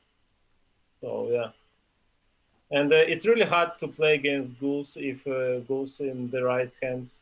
Vortex got pretty sick surrounds so many times, and it requires a lot of skill. So not many undeads can make use of it. But if you use it really nice, it's really deadly. Yeah. Yeah. And then we had the ESL Open Cup number 2 on Sunday. Right there, I got the brackets up. And we're at the point where like there's so many players in these tournaments that we can't even show the whole bracket in one single page here. Instead, it does this weird thing where it's like first quarter, second quarter, and stuff. So I feel like it's pretty good news. I really like that there is more activity with that, and I've seen the numbers going up as well. Like on Back to Warcraft, you guys are reaching like very, very high numbers for some of these tournaments for certain games. Yeah, we had. I think we cracked like 6K. That was pretty good. All the weekly cups are currently at 170 participants. I think the ESL was a little higher. That's really good news for the scene. I think as long as these two can continue, the Readmore Cups are dead as of today, but I hope Saturday and Sunday is still covered by us and ESL. Yeah, Todd, what happened there, man? You defeated Foggy 1-0. That was pretty crazy. And then you lost against the Snoop in the next round. Where was it? ESL. ESL on Actually, Sunday. I saw some statistics, and it showed that my game against Todd was the most viewed on the whole tournament. Yeah, or something like that. That's because people were there to watch me, not you. Yeah, I know. They wanted to see me lose, is what I mean. Yeah, It's cool, Neutron played good. You know, like it's funny. Like me and Neutron, we always complain about. I would complain about Night Elf. He complain about Human, and then we complain to each other, and then we started doing better, both of us, through our complaints. So I guess yeah, we're both improving. That's a good sign. But yeah, if it had been best of 3, I would have won. That's what I'm gonna say. If I may get into that game a little bit more, why did you go Naga second, Todd? It seems like whenever we watch the top humans, normally against Warden, it's either Alchemist or MK, or very rarely Blood Mage. Yeah. Why did you go Naga? I wanted to do a push. And you think that works better with Naga than with Alch? Not after you lose all of your rifles to Warden level 3, no. Yeah, and especially against level 2 Dagger, not fan of knives. I think Alchemist is useless. What? Can you explain more about this? I mean, Alchemist is a good counter to fan of knives, but not this Dagger. I don't know how it's Shadow Strike. named. Shadow Strike. Okay. Yeah. Oh, because I was thinking Dagger like in Dota, so like Blink. I was like, what? You take them to Blink. Okay, it makes more sense. Yeah, thanks. Yeah. But yeah, Happy back to his winning ways with a revenge after falling the day before to Cash. So, and Sonic actually making it to the finals. I told Neutron, you have no right beating me and then losing to Sonic. This is unacceptable. I know. It's actually games against Sonic were pretty disastrous. I think I lost to him like 3 days before, or on G's Cup or something. Yeah. In semifinals also, and I was winning so hard, and I just threw. And this game I did the same. I mean, second game. it's so hard to play against Sonic, man. He is so crazy. He plays so this unique style. He always push you every second, and when you defend, you think, okay, now the game is won already, and then you do some crazy move and you die, and it's even again. So it's just Game of Thrones. Yeah. Any particular series you guys remember from this one that you casted, Neo and Remo, or anything you want to talk about?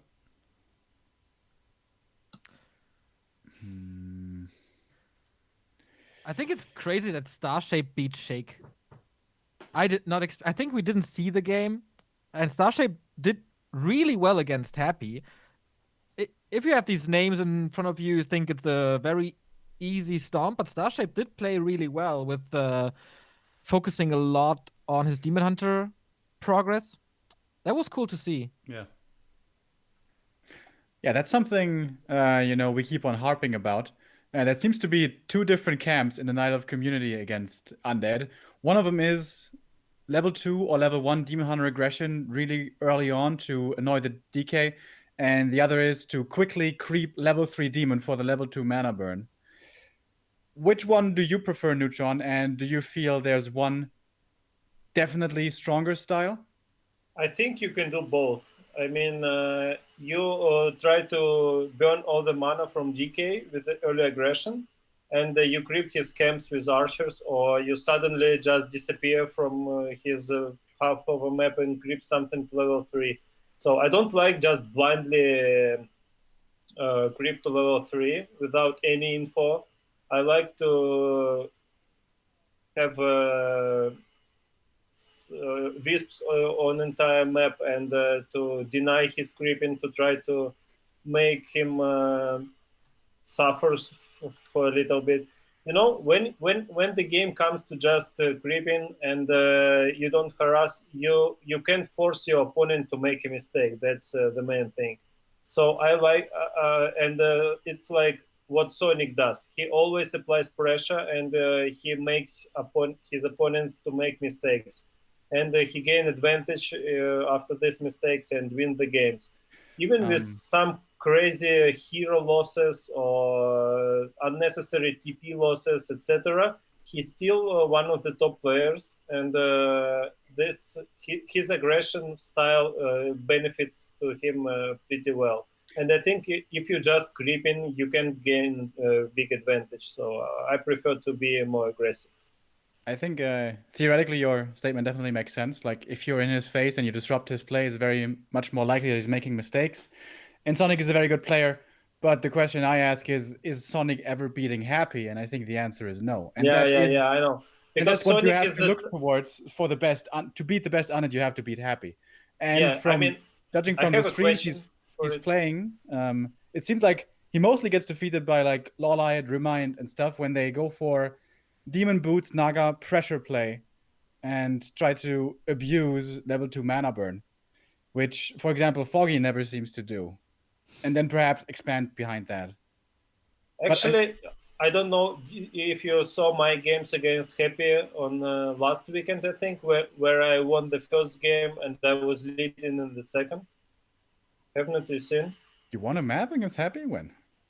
Actually, if you look at the Warcraft 3 in Foresight, I have a better win rate against Happy than Foggy.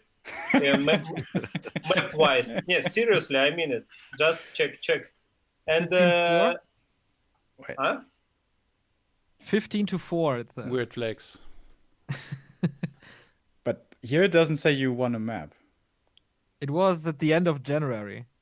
No, maybe it's not on the site yet, but I won a map like last weekend. Yeah. Are you sure you didn't wake up after that happened? Yeah, you're right. It was January and actually 25. It was super close to win a second, but I lost, and it's because of Happy played really great. But I mean, I know what to do and how to win him. I just can't execute it that well. Did you play? And that's why. Did you play Mass Air? The game I won, and the second one also. But next tournament, like best of one. I lost against him, I think. Oh, no, best of three. 2 cups ago or something. I lost with the Demon Hunter Mass Archer style. But the game was super close, and I did a couple of stupid mistakes. You know, when you play against Happy, you want, you always think that you need to do something extraordinary to win. But it's not about that. Actually, it's just about to play super solid and do not make huge mistakes. Just example, I had Demon Hunter level 5.5, and everything was okay. And in the big fight, I decided to play 100% and to do everything I can, more than I usually do. And I stuffed Archer in the battle. And then he focused my Demon Hunter, and I had my stuff on cooldown.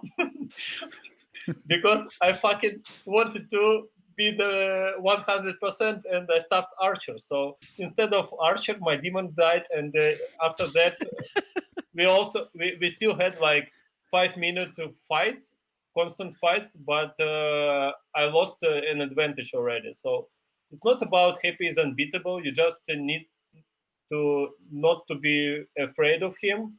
Just try to play your solid game.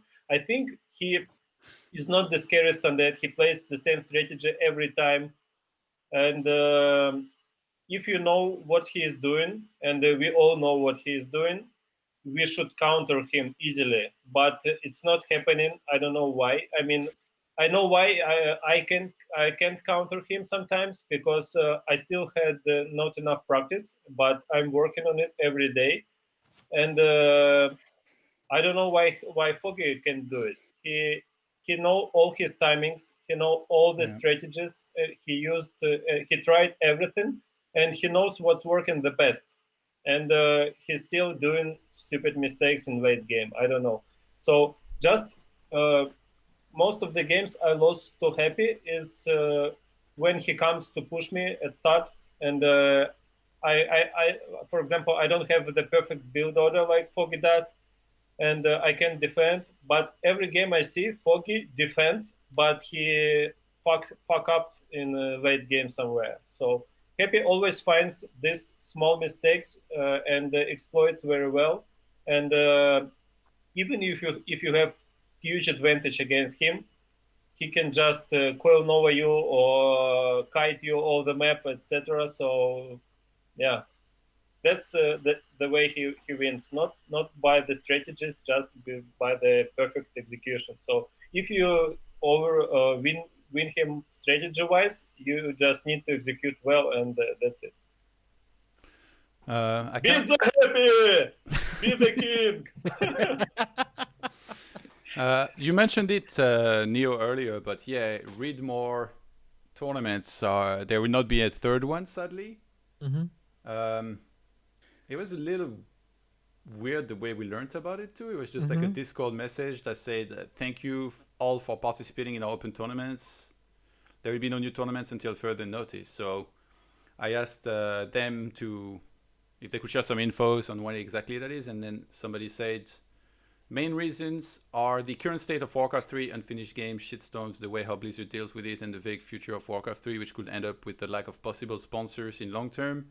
And because there is no way for Readmore to benefit from the viewership at the moment, these are the reasons why the company who owns Readmore suddenly decided to cancel the Cup series. So it's very unfortunate, but at the same time, like it makes me kind of wonder, were maybe the expectations of the whoever launched the Cup unrealistic, or do you think it's just everything together? Because I mentioned earlier, I really felt like a lot of people, they just thought that Warcraft 3 suddenly, you know, the tournaments were going to have like 15,000 viewers or something.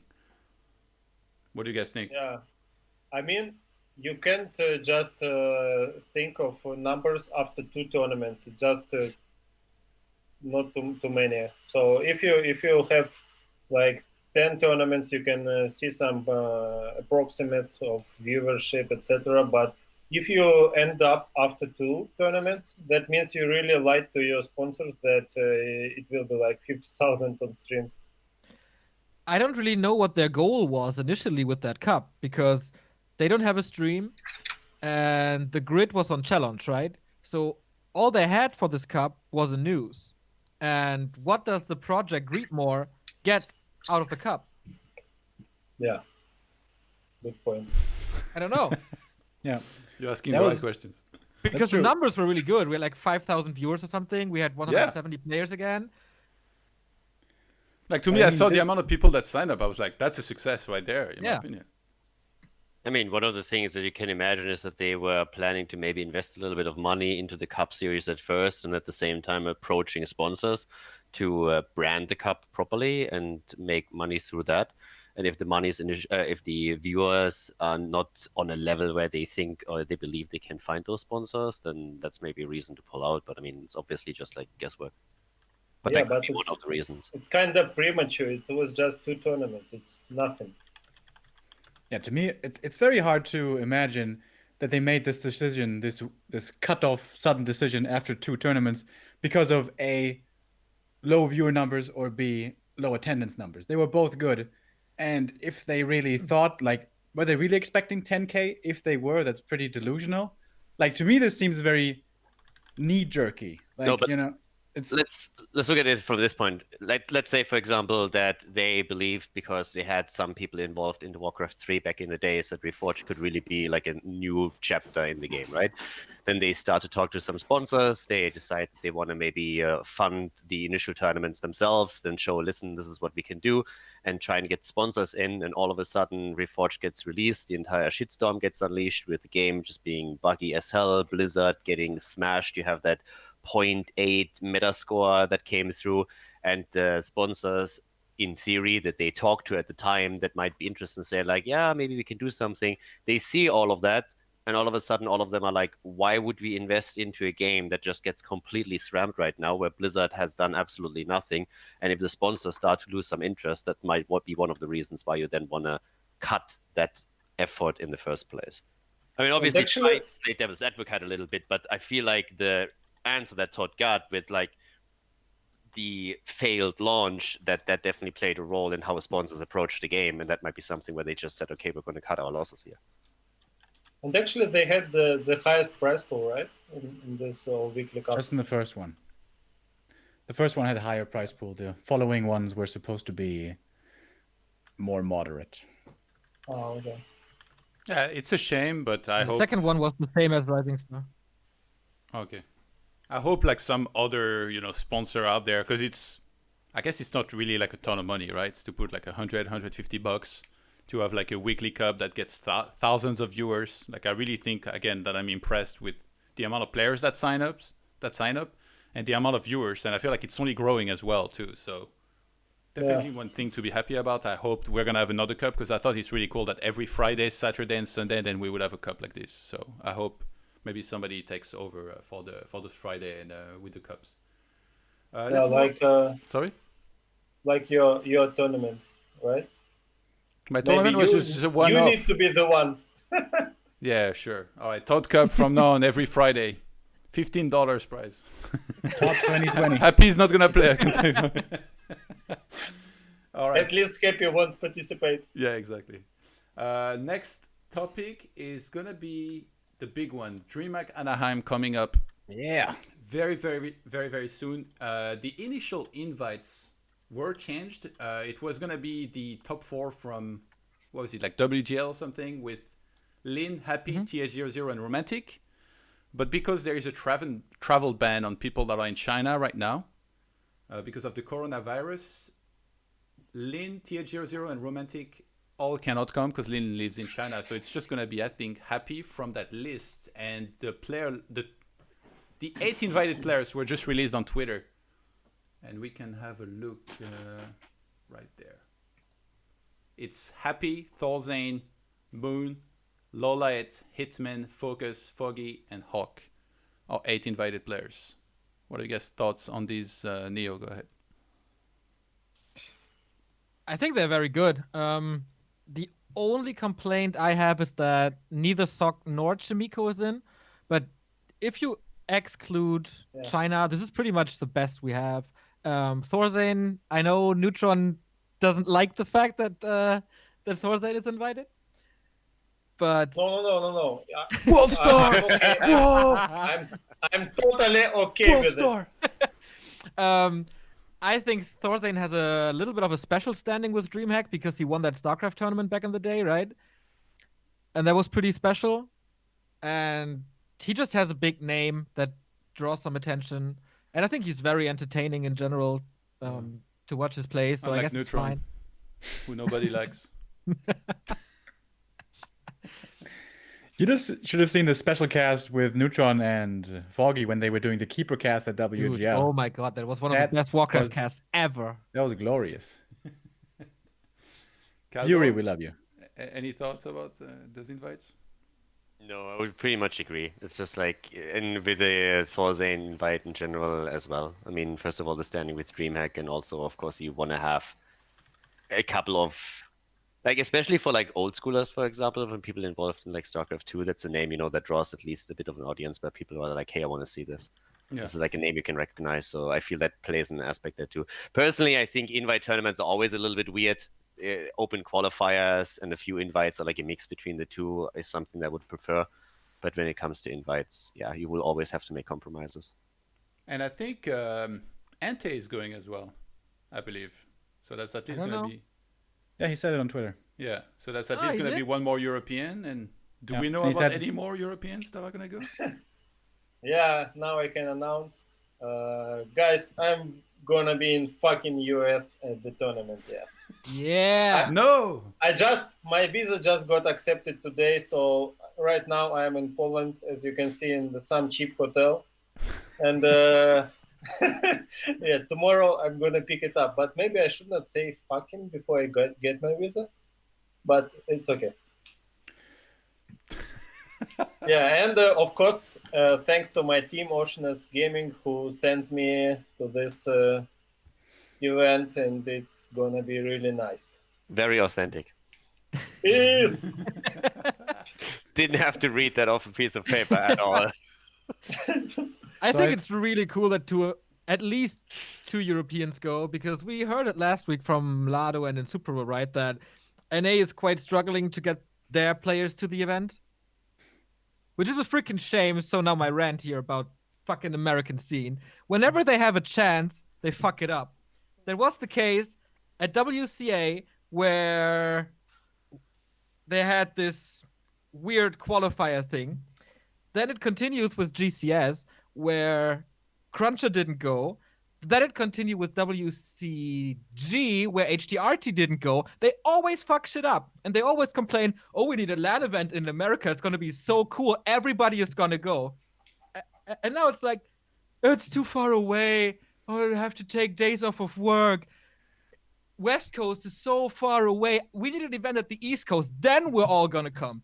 Fuck you, no! Just go! Dude, like, the thing is, NA... Okay, I can go for my little NA rant. It's not even really a rant. The problem that NA has is just, like, that they lack the commitment, and they always did. They did it in... Like, with very few exceptions, you have exceptional players from NA that oftentimes come in, that definitely exist, but if you take the baseline, the problem that NA has is that they are not really serious about any of it. They always come in and they complain they did not get any opportunities, but if you give them the opportunities, people don't care about it. Best example is online tournaments. There's a lot of companies that start with their online tournament. They have a weekly cup. They started in Europe. They started in North America. In Europe, everybody joins. Everybody plays. Everybody is excited about it. Even the top players that could say, like, hey, it's not enough money for me.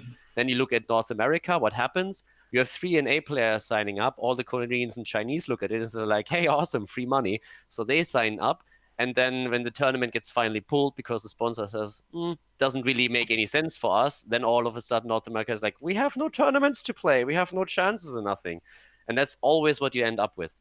And it hasn't changed in the last 18 years. It's always the same MO with every single game that I've casted. And I don't think it's going to change anytime soon. I would I say, mean, though... it does depend on the game, though. Like, with Warcraft, it's always been a small market. I do not agree at all with the mentality in general. Like, if you look towards other games, one game that interests me is Super Smash Bros. Melee, and they go fucking wild in That's NA. different. For me, that's different because that's console based. For me, it's like when, Right. like with Warcraft, with StarCraft, with Heroes, with pretty much all the games that I've involved in, it was always the same setup. You had a couple of players from North America that, especially at the beginning, did extremely well. And usually NA tends to do very well at the launch of a game because they come up with new strategies and they cheese the shit out of you. And then if everybody figures the game out and it comes down to your execution and and everybody figures the game out, knows how to play, it comes down to execution and how much time you invest and you practice. And then in most NA players start to fall off. There's Although always low-key like flaming NA. there's always one or two exceptions. I'm not saying like it's the entire scene, but a huge part of the North American scene has that problem. And when you talk about like Smash Brothers, for me, that's a little bit of a different scenario because when it comes to stuff like consoles, a lot of the fighting games and other things that they have, that's a different story. But when it comes to like RTS and a lot of those things, I don't know very many examples to the contrary. I'm not saying they don't exist at all, but from a baseline, I think that statement has held true for a long time now. I guess the evidence supports you, but I think that goes more hand in hand with just simple numbers. Like, it's just RTS is a weak market in NA, always has been better in Europe and in Asia, in my opinion. Heroes, same thing. Yeah. Didn't change. I kind of want to play devil's advocate for like the players that won't be going to the tournaments. I do think that the fact that it's in Anaheim doesn't make it easy because it's honestly, it's not cheap. Like a hotel in Anaheim, like obviously you can try and save some costs, you can room with someone and stuff, but it's still, you have to fly to LA, then you have to transfer to Anaheim, even that's not cheap. Like there's How like so many. expensive is a flight from New York to LAX? I don't what? think it's that. I don't think it's that cheap. I feel like in Europe it would be cheaper to fly around. So that's like, for example, I compare DreamHack Anaheim to like our own couch. It feels like our own couch. We had a good level of enthusiasm, but particularly from people that were very close to it, like in terms of distance. You know, like all the people that came from France, they were there like very quickly. We only had one mad Russian in Neutron that came from Moscow, but By the way, do you remember how you were surprised when I told you how much did the ticket cost? Yeah, that's why I'm saying that. Yeah, how much was it? Yeah, but you would be so fuck, I forgot all the words. So I mean, tickets to LA also pretty cheap from Russia also. Really? How much? Yeah, give it a guess. How do you think? $700 one way. Actually, you can easily fly by 500. Really? Yeah. Yeah, So- that's pretty good. So Yeah. 1K for there and back, right? With the return? No. It's for both sides. Wow. Like 250 plus 250. Wow, that's super cheap. And I think also Yeah. like Europe has more people that are like full time or that seem to be able to take day off more easily. Maybe I would say, like, I don't know. When I talk to some Americans about it, it seemed like really hard for them to take days off and stuff. Like, I do think that some people, they mention the timing and that they didn't have enough time to plan ahead and stuff. But I'm like, well, the tournament was announced, I think. They have to compete to keep that community, that economy strong. I mean, you know. And By the also way, like, flights are super cheap. Have you looked it up? yeah. Like you can get a flight from LAX to in New York for like $200 back and forth. So it's not like that insane. All I right, get off expected your asses and go to Anaheim, fools. Like, Yeah, seriously, it But it to be can't honest- be like North America and South America combined can't fill a 32-player grid. That cannot be. yeah, I think to go back to what you were saying also, I think like a lot of the people that say that and stuff about tournaments maybe were not necessarily the people that actually go to tournaments, but And the thing is also, like, DreamHack tried to incentivize people to come, right? Like, the top 16 Yeah. player payout is $500, which is really good, by the way. We love that. We don't like the Yeah. top heavy shit. yeah. But still, I mean, I don't know exactly what the numbers are, how many signed up, but as far as I know, there's still open slots. By the way, who do you think are the favorites from the list of invited players? Focus and happy. Focus. You think? What about Lowly? Okay, Focus normally chokes offline, so maybe not. Yeah, Lolliot and Moon, if they find a good strat against Happy and execute, yeah. Yeah, you're right. Happy, Moon, Lolliot, I would say. So you don't believe in Foggy and Torzen and Hitman? That's a trick question. I mean, Todd, what do you Hitman, he's putting in the hours, man. You can't deny that. Too bad he's not going to get And anything. Todd, out of it. what do you think about the Hitman? Do you want me to say that I think he's not behaving well online? That's probably true, but I met him in person. I think he's a good dude when I talk to him. Yeah, because he afraid that you're gonna punch him for bad behavior. I don't think so. I think. Well, what's your opinion then of Hitman, Neutron? Give us. Actually, us I met chat. him just so few times. I can say something about his skill, so only about his arrogant kid behavior. But I think he's gonna grow up eventually. He's really different in and out of game. There's a couple of people like that. I learned that the first time actually at Iron Couch. I couldn't believe how reasonable Ina was in person versus Yeah, how he is actually, online. I completely changed my relation, or how it's called, my attitude. Opinion. Opinion. Yeah, about him. He was so nice, Yeah. and And then you went back home and you were like, oh, there he goes again. yeah, He's just, Like, he's it's just a little two crazy different online, you persons. know? Yeah, but here's the thing: online, you can get away with anything. You try that shit offline, and someone's gonna punch you in the face. No. Actually, Did you do that? I don't think he was afraid. I think he's just the biggest troll I Yeah. ever met. So even I like trolling, Coming but from not you. that level. Completely different level, guys. And when I came home and I saw some of his trolling behavior, I was thinking of it not like he's just angry kid or something. I was just thinking of it like he's trolling, and it was completely different. Yeah. So I think he's a fun guy.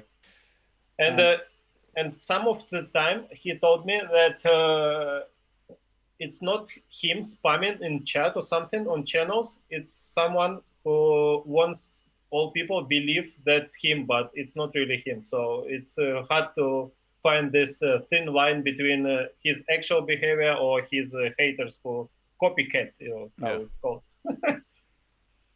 I love how you just add some random topics. Like we're talking about Enna on the town. If somebody had told me that was gonna happen, I would have been like, you're out of your mind. But there we are. There's something about Anaheim I think we should address, Yeah. and that is it is part of the ESL tour, of the big circuit, and it does award points, and first place gets to go automatically with that win to the big event at the end of the year. And this is with invited players. This has raised some concern in the community about fairness, about sportsmanship and stuff like that. So how do you guys feel about that? I think especially to Neutron and Todd, this is interesting because you were certainly by far the, most competitive and high-level players out of us here. So how do you view this? What? Are you serious? Denied. Questions are too long, man. Yeah, I mean, How do you like that that's- there's no qualifiers? they invited and no qualifiers. I think it's reasonable because it was not really much time to make the qualifiers, and they basically invited people who has or don't need the visa to go to US. I mean, Happy got the visa, and he definitely deserves the invite, of course. But then I think when they realized that Chinese can't come, they invited Foggy and Hawk, and at first I heard from Hawk that he had the visa already also, so it was a good reason to invite him because he's one of the best EU players, and he has a visa already, so it's like sure thing that they got the players, and maybe some Koreans could not make it in so short notice. I don't know, but I don't answer in the question, right? I think it's basically a question of fairness. I think they should not even announce the tournament 1 month before it starts. That's the problem. So it was not just time for qualifiers at all. I think because if you play qualifiers, you like spend 2 weeks for it, and then you need to make a visa and it's no time for it already. So I'm fine with invites, like as long as like we're not in a scenario where there's like these super sick players that are unable to compete because there was already invites and then the rest of the tournament filled up. Like we're very far away from that scenario. So I kind of like that there are invites. It guarantees quality for this one. And as far as like the winner getting qualified for the world finals as well, or like the big championship at the end, I think also it's good that it's like that. In StarCraft, it's like that too. Like the winner of like all the WCS tops, they qualify for the global finals and stuff. So that's what makes it like a circuit. So, and there's also like some invites for like challengers and stuff. Like, kind of like the WGL at that as well. And I thought it was fine for the most part, except that last one maybe with like Johnny Cage and stuff being invited, and I was like, I can't even try my chance. But I think like when you're part of the invites, or like when it's very straightforward and it makes sense, it's fine. But yes, sometimes occasionally you're gonna think that's more spots for qualifiers are gonna be needed, but I think we're not there right now for this tournament at least. And at least it's open, So if it would be like last WGL where they only invite 4 players, and all others just suck their fingers and could not do shit. Here you can attend it, play in the open bracket, and that's cool.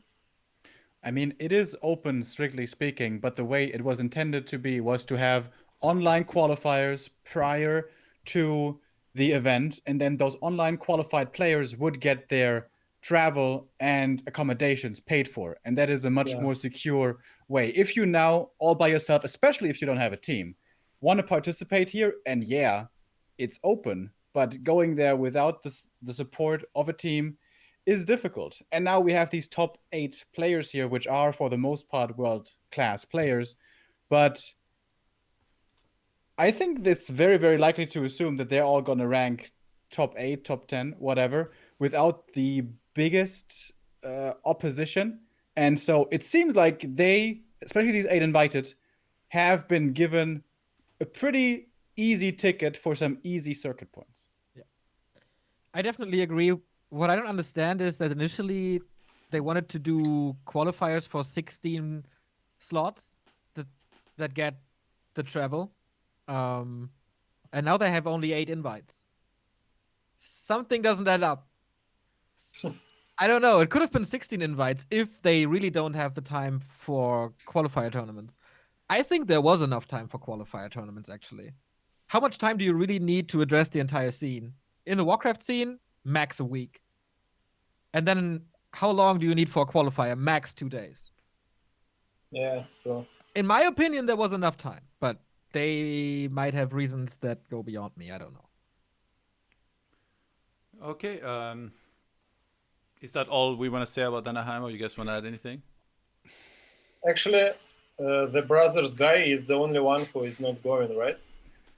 From all the group. I mean, I've just been there, like I had a lot of work in LA in particular. I mean, the recordings and everything took a toll. So now that I'm back in Europe, I think I'm going to stay here for a little bit Come by and focus on my other job. Kaldor, how funny is that joke still between 1 and 10?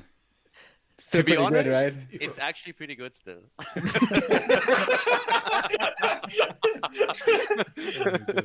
The funniest thing to me is that people are always joining chat thinking they're the first one to make it. That's the best thing about it.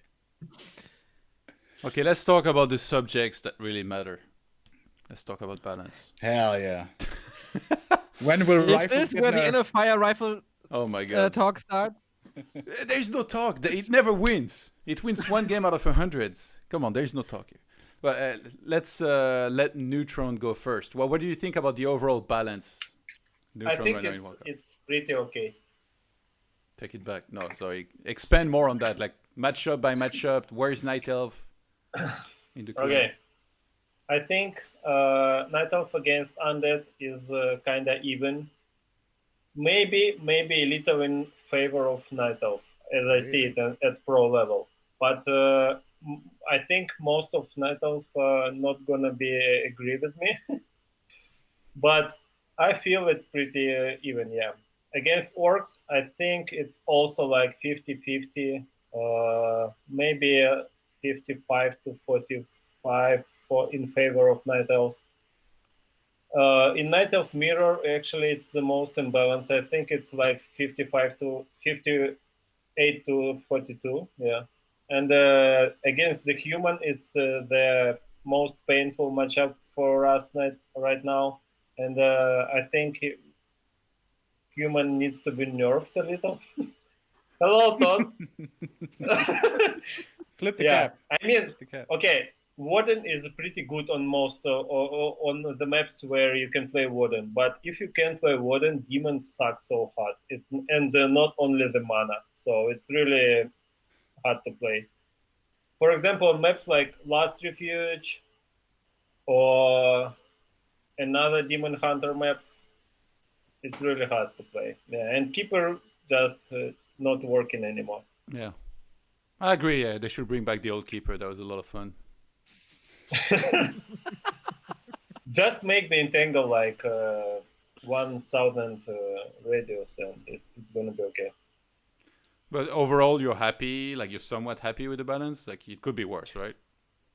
It could be, it could be worse. But I think when I like 2 months ago when I played against human, I was completely lost. But now I know what to do. I know how to improve, and I think it's still okay. I mean, look at Foggy. He's not losing to Hawk, even if Hawk one of the best European players, and he still managed to win him with different strategies.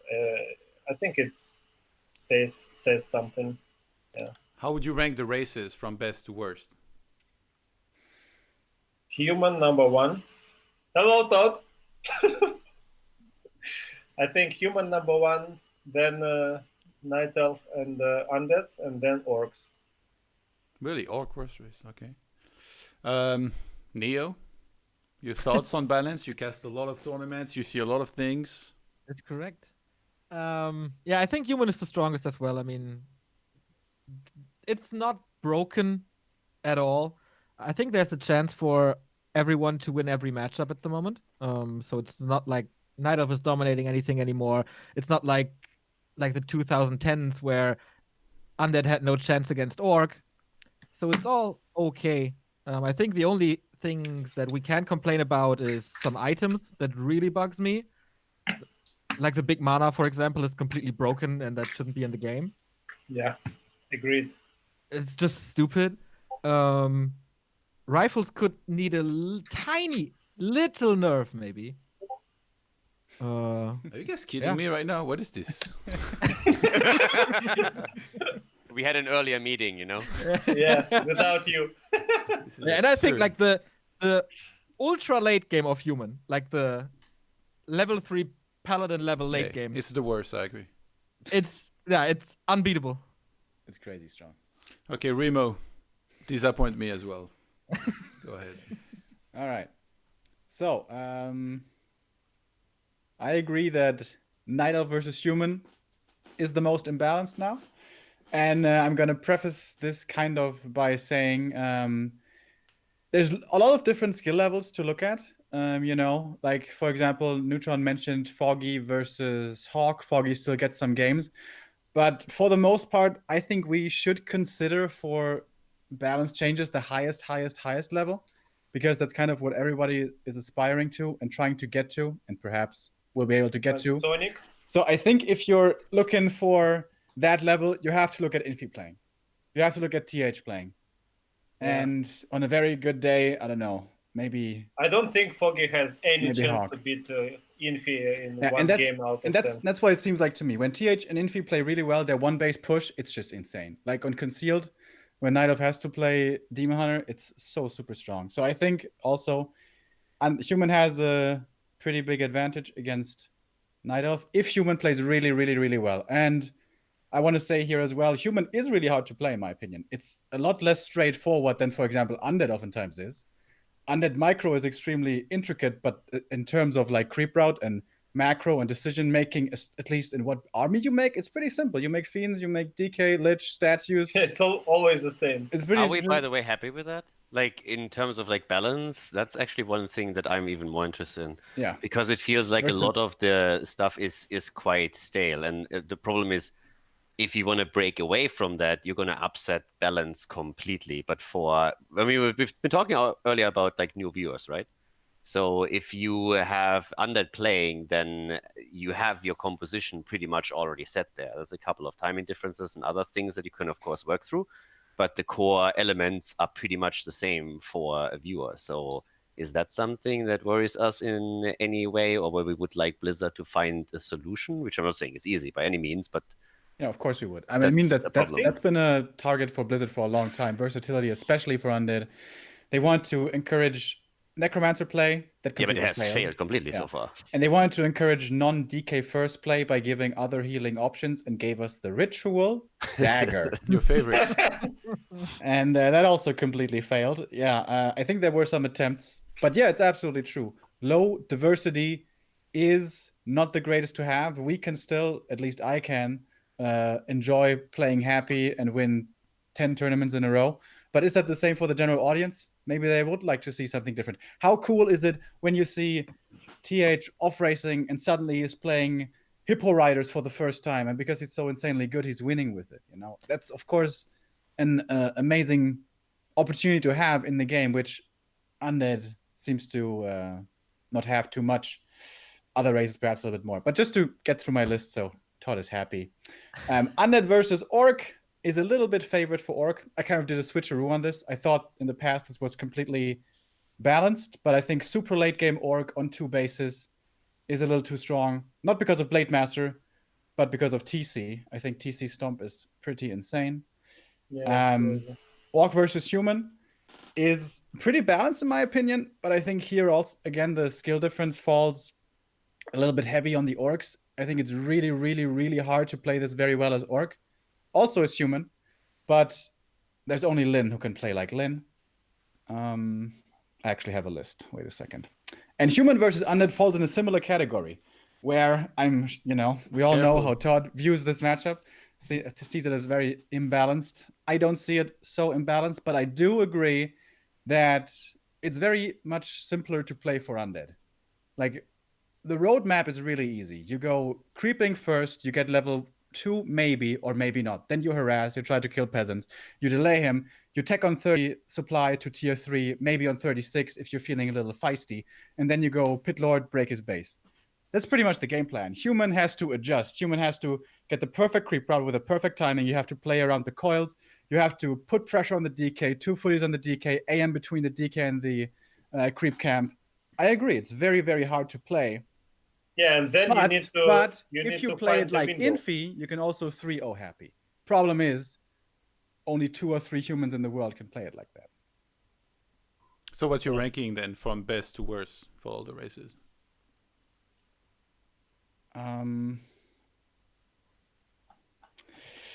Human first, Night Elf last, and toss up between Orc and Undead. And Neo, you didn't rank the races, did you? That's true. I would say Human first, then Undead, then Orc, then Night Elf. All right. Seriously, you rank the Night Elf so low? Yeah, they're the worst. Nice! Let's wait for patches, bitches. Kaldor? I'm opting out of a balanced discussion with you. I learned that lesson in StarCraft 2. It's not for me. No, You're talking for yourself, like for the Like- people, like- like this. Yeah, jokes aside, I don't really feel competent in that enough yet to actually make any adjustments there. So I will agree with what everybody else said. My problem right now is that I think the lack of diversity in strategies that we oftentimes see in certain matchups is a bit of an issue. Yeah. Dude, you haven't been So- here in the 2010s. It's so much better than it used to be. I was about to say the same. Fucking tower push every game, tanks every other game, and the third case was mass talents. Yeah. 2010s, you can take a couple of years off that. I was Yeah. still there for that. You guys had the same thing there, but believe me, that was already in the 2000 and what did we have, 8 or so? Like, I don't know. It's just like it feels like the game would really benefit from some matchups deviating away. And I have particularly a problem with Under that you feel it's pretty much the same whatever matchup you play in terms of unit composition, and that is a problem for the viewer. But I mean, as fun as it is to, talk about balance and disagree about balance, I mean, we should also think of solutions, right? Does anybody have, Todd? What kind of solutions would you like to see? What kind of changes would you like to see? What's your rankings, Todd? What's your rankings, Todd? I give it every single day on my stream. You should know what my ranking is. Yeah, I know human lost, but It's who undead, is number one? and then orc, then night elf, then protoss, naga race, and then whatever race they have in Command and Conquer and like all these other games. Then Mario. And then GDI very, Nord. very, very last is human. That's my ranking. No, to And be you're honest, serious? I feel like human against elf, like human's pretty good against elf right now. Against orc, it kind of feels like even if they play like properly with like Farsia TC and like into shamans. I definitely feel like it's 50-50 in my opinion. Like some games it feels like humans doing really well. Next one it feels like orcs doing really well.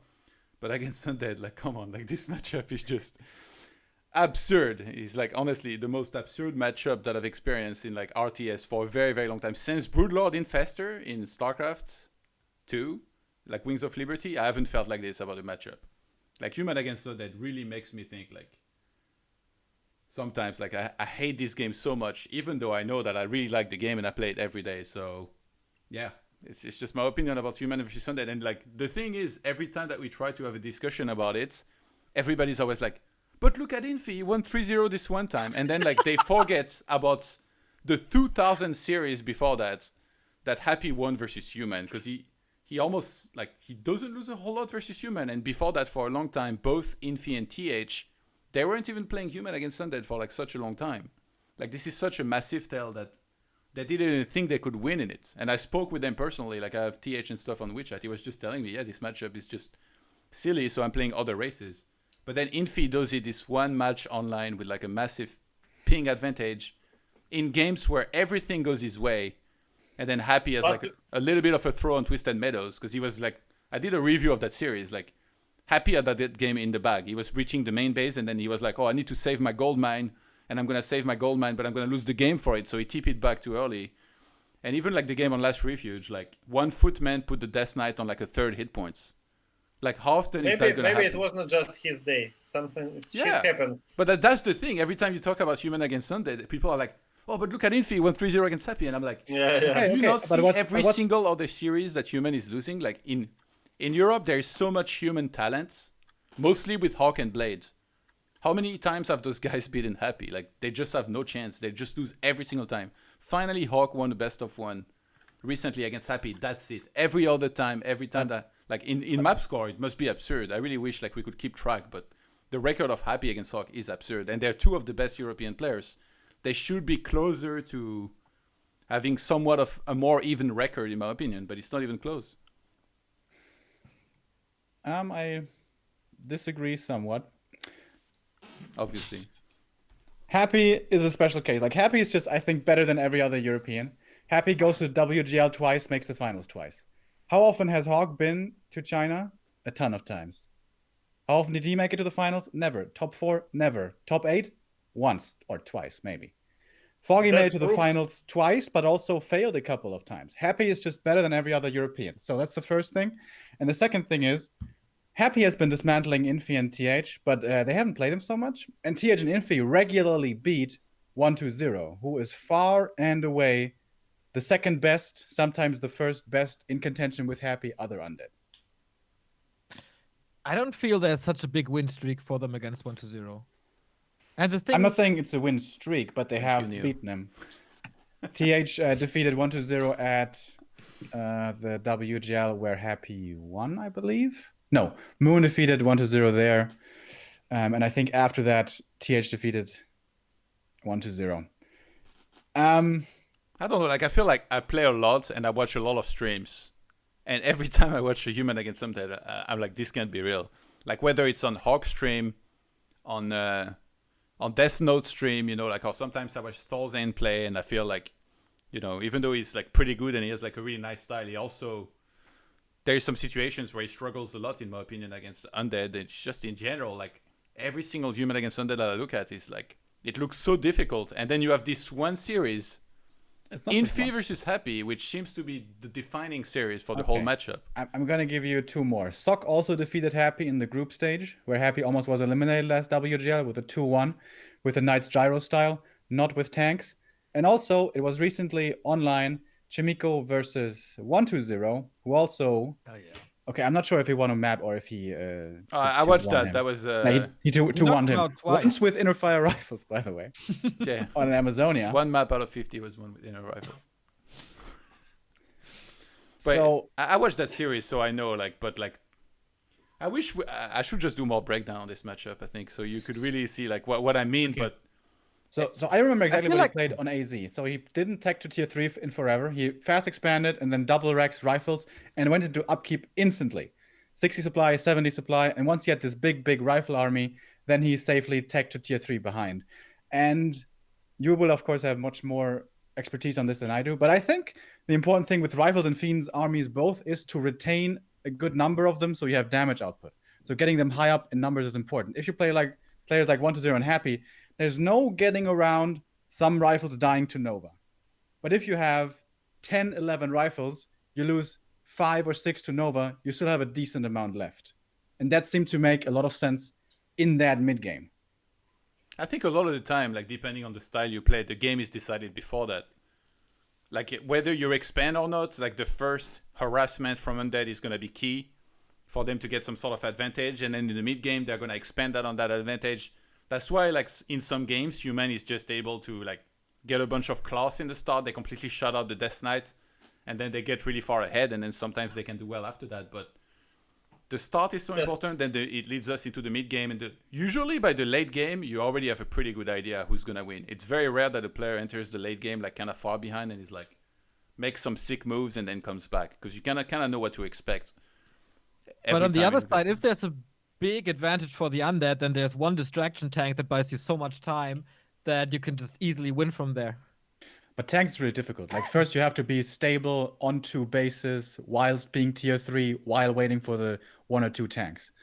Like that's the Be right back. difficulty with Happy. He kills you before you ever get to tanks. Yeah. Most of the time. Unless you're Infi and you're completely bulletproof.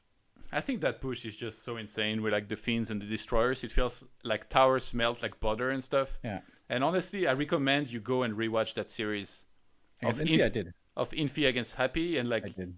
you pay close attention to what could have been done better from both players, and you're gonna be like, okay, well, Happy never ever should have lost that game on Twisted Meadows. I don't know why he TP'd back home when he was losing his gold mine. Like, so what? Lose the gold mine, you win the game for it. He would have killed all towers, killed the castle, and then it would be over. And all last refuge, wasn't- same thing. But wasn't there tanks in his base?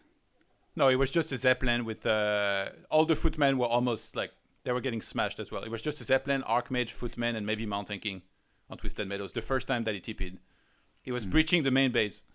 He was taking out all the towers, and then because he TP'd too early, then Infi remade towers. And then the next time that Happy went across the map, he couldn't breach the main base. Yeah, but if he doesn't TP and stays there, and if he kills all the buildings in the main, doesn't he still lose his main? No, but there was no tanks. Like, the units were Yeah, almost but there. he has Blizzard and Footies.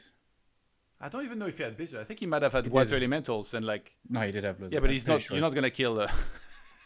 You're not gonna kill the undead main base, like before he has like killed I mean, all of it your takes a towers, long- left a few units, and then came back to actually like kill everything. I mean, if you want, we can Does- watch next time together, and then we can talk about it. But Does Calder and Neo went to meet each other or what? yeah. Anyway, this matchup, in my opinion, like definitely needs to be changed. I Like, think the Like, amount what's your of damage. idea? I would Todd? like How anything would like you- militia timing. Make militia timing like 5 seconds longer. That will help so much against undead already, because the road of necromancy change. If you're night I elf, you think don't. it's crazy. Yeah, you don't really care that much. I feel if you're night elf in comparison, Yeah. you got wisps. I mean, skeletons does really high damage, and if undead with a couple of skeletons can kill you, archers, workers. I mean, if you're human, it's so crazy amount of damage undead can make only with 2 set of skeletons. It's Yeah. really crazy. Thank you. No, I agree. Like I feel like Yeah, but Even giving militia 5 more seconds would help so much against that. Like when we were trying to expand, for example. I remember a point that I wanted to bring up earlier. Against the pit lord push style, that's all the rage currently.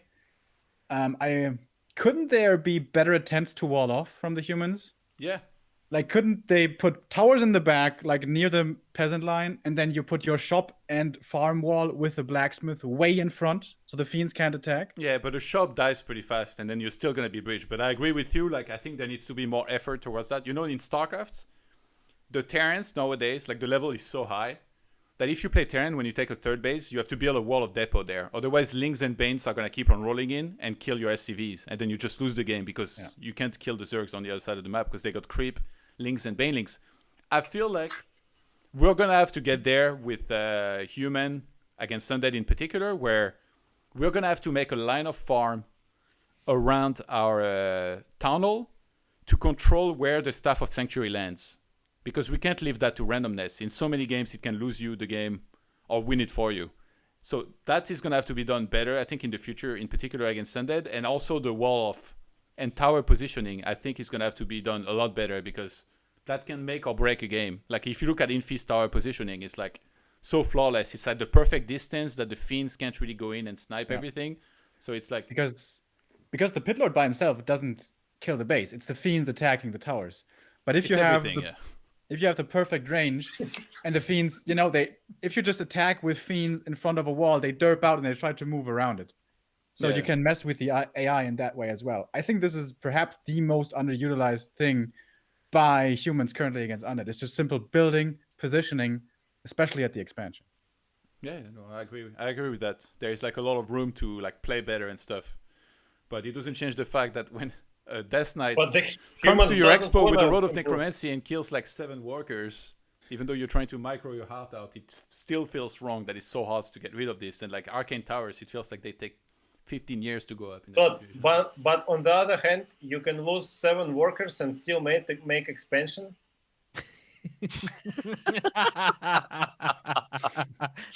I'm not even gonna humor this with the response. All right, let's go into the questions. We're gonna go in this order. We're gonna do Reddit first, then Twitter, then Facebook, and then we'll take some questions from the chat as well.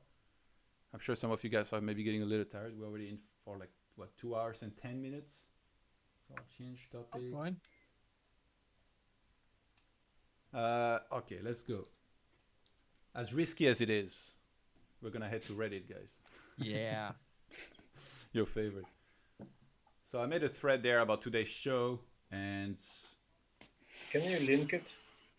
It's on the stream, dude. Yeah. Okay. Yeah, I see it. Yeah. Sorry. What do you guys think is an acceptable amount of viewers for the Anaheim events? Can Warcraft 3 expect to draw as much viewers as StarCraft 2 usually does, or maybe more? Asked T. Bramler. It's the Enders right there. I don't know what the industry thinks about numbers, so I don't really know. But what I know is that this event, we have to kill it there. This could be the best thing that Warcraft Reforged can do to put some positive spotlight on the game and the community. This has to be a great tournament from front to back. That's kind of the last chance to redemption, I feel.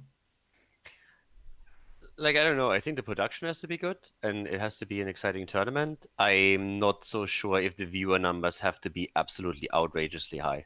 If you get decent viewership for the tournament, but you have a good production and there's interest and people see there is interest, then you can grow from there. So it doesn't necessarily have to completely outpace everybody's expectations. As long as you have a good tournament, good production, and decent viewership, I think you're absolutely in a good area where you can build on that. That's kind of what I mean. Like, we don't need 100K viewers or even 20, I don't know, but it has to be a good show. There can't be too many technical difficulties, especially not from the game. And we have to put on a good show. I think it's really important for the scene right now. But so what numbers do you mean? Like, for example, like what would you be hopeful for that's like realistic in your opinion? What number would you be very happy with? There's also something interesting about this, right? Because there's a big difference in Warcraft online versus offline viewership than in many other esports. I, for example, follow Dota quite a bit, and Dota majors, and of course, especially TI, are a really big deal. But online tournaments, nobody gives a shit. Nobody does. So I hope that DreamHack doesn't take that formula and expects too much from Warcraft, because they probably tuned into some, or at least looked at the numbers of some weekly cups. And I hope they don't think, hey, they get 5,000, 6,000 viewers online for a weekly cup. Oh my God, that means we must be getting 25, 30,000 for the offline tournament, because that's the ratio that you could apply to something like Dota. But it's not the same in Warcraft, because I guess Warcraft is much more of a tight-knit community. It feels like everybody watches everything, tuning in all the time. And I mean, at last, what was our all-time record WGL? Like 13K or something? Or The what? All-time WGL record, what was it? 13K? Actually, not too sure. Something like that. But basically, it's barely more than twice the numbers that a weekly cup got, which is crazy for other esports titles. Because me, in very, Dota, very- they have too many great events, and if you will watch all the LANs and all the online tournaments, you will just get bored of Dota, because it will be like 10 hours a day. I mean, anything under 10K would be a fail. Yeah. And you should something between like you mean 50 and peak or Huh? You mean peak or consistent? halfway consistent. I mean, you obviously have a build-up time, but you need to at least get like you need to get for the finals in particular. If you have less than 10K, then that's a fail in my That's eyes. definitely going to be more than 10K. And 100%. I would be like, lowballing here. I mean, again, that would be a fail. I think that realistically, or what I personally would hope for, even though I think it's pretty much, you can't really make any predictions there, but they're also going to pull the marketing in quite a bit for that event, also from Blizzard's side, because it's so important. So something between 15 and 20,000 would be something that I would be okay with, and anything else would be like, okay, this is awesome. But it's difficult to say, because it's the first real event, and you don't know how much Warcraft, how much Blizzard is going to put into this. But towards the 20K should be realistic for an event like this, especially with the hype that is still behind the game, despite the problems with the release. We did the Invitational in March of 2018, I think, and we had 23K. And that was with like 2 tweets by Blizzard. We got Twitch front page and a blue post or something. That's not too much PR, in my opinion. And if ESL puts effort in, and DreamHack, and Blizzard, and there's like Twitch front page, I think we kind of have to crack that number. That would be my goal. Honestly, I think you have good chances that you end up with way more. It's just so incredibly unpredictable, because you don't really have any Warcraft material there. You could well end up with a tournament where all of a sudden you have 40,000 viewers coming in. Like, the beginning hype is great. It's just like, from my point of view, I'm looking at like minimum expectations that I kind of have. Below 5K, below 5 digits, it would be a massive fail for me. I would realistically think something along 20K, and I can also see it exceed expectations and really jump to a high number. And then Anaheim is going to set the benchmark a little bit for the upcoming tournaments then. Yeah, there's so many variables. Like the hours that it's on, usually the tournaments that take place in the US, I think, are maybe not as good hours as if it was happening in Europe, I think, for like viewership, maybe. And then, like, in terms of promo, we have no idea. You know, front page Twitch would be huge, but like, can you really expect that for a tournament like this when there is always so much stuff happening in sports-wise all the time? I feel like probably not, but I think that'd be amazing. Yeah, Blizzard advertising and all of that's like gonna be very important. But I hope personally that at least the number of like the average number, the consistent number is like not too low. You know, like I think a peak in the finals is nice, but I hope that there is at least, you know, people watching during the show, like a decent amount of them. Todd, normally at DreamHack, like the finals are pretty late, right? Yeah. We have the schedule, no? I'm not even sure that necessarily the peak is going to be at the finals, because it's going to be in the middle of the night in Europe, right? Yeah. You know what? If these European Americans scale. are not coming to Anaheim, they better tune into the stream. They let me down already with not showing up to the tournament, but they have to like tune in at least. I'm sure they will. OC and Insup will definitely be watching. I'm certain. Well, OC will be there though. or OC will be there. Okay, I but think yeah, it's like 4 a.m. For Europe Yeah. or something. But Europeans, they stay up a very long time for this. It depends. Like in StarCraft, also, whoever makes it to the finals is like super important. Like the bigger the names, like so the fans' favorite. But I feel like for Warcraft 3, it's all the 8 invites are like pretty big fan favorites. I guess maybe if Neutron makes the finals, there'll be less viewers. But other than that, I think we're like, yeah. Okay. Let's see. We had a question about if maybe there's going to be some servers for Southeast Asia and Oceania. I have no idea. I'm sorry about that.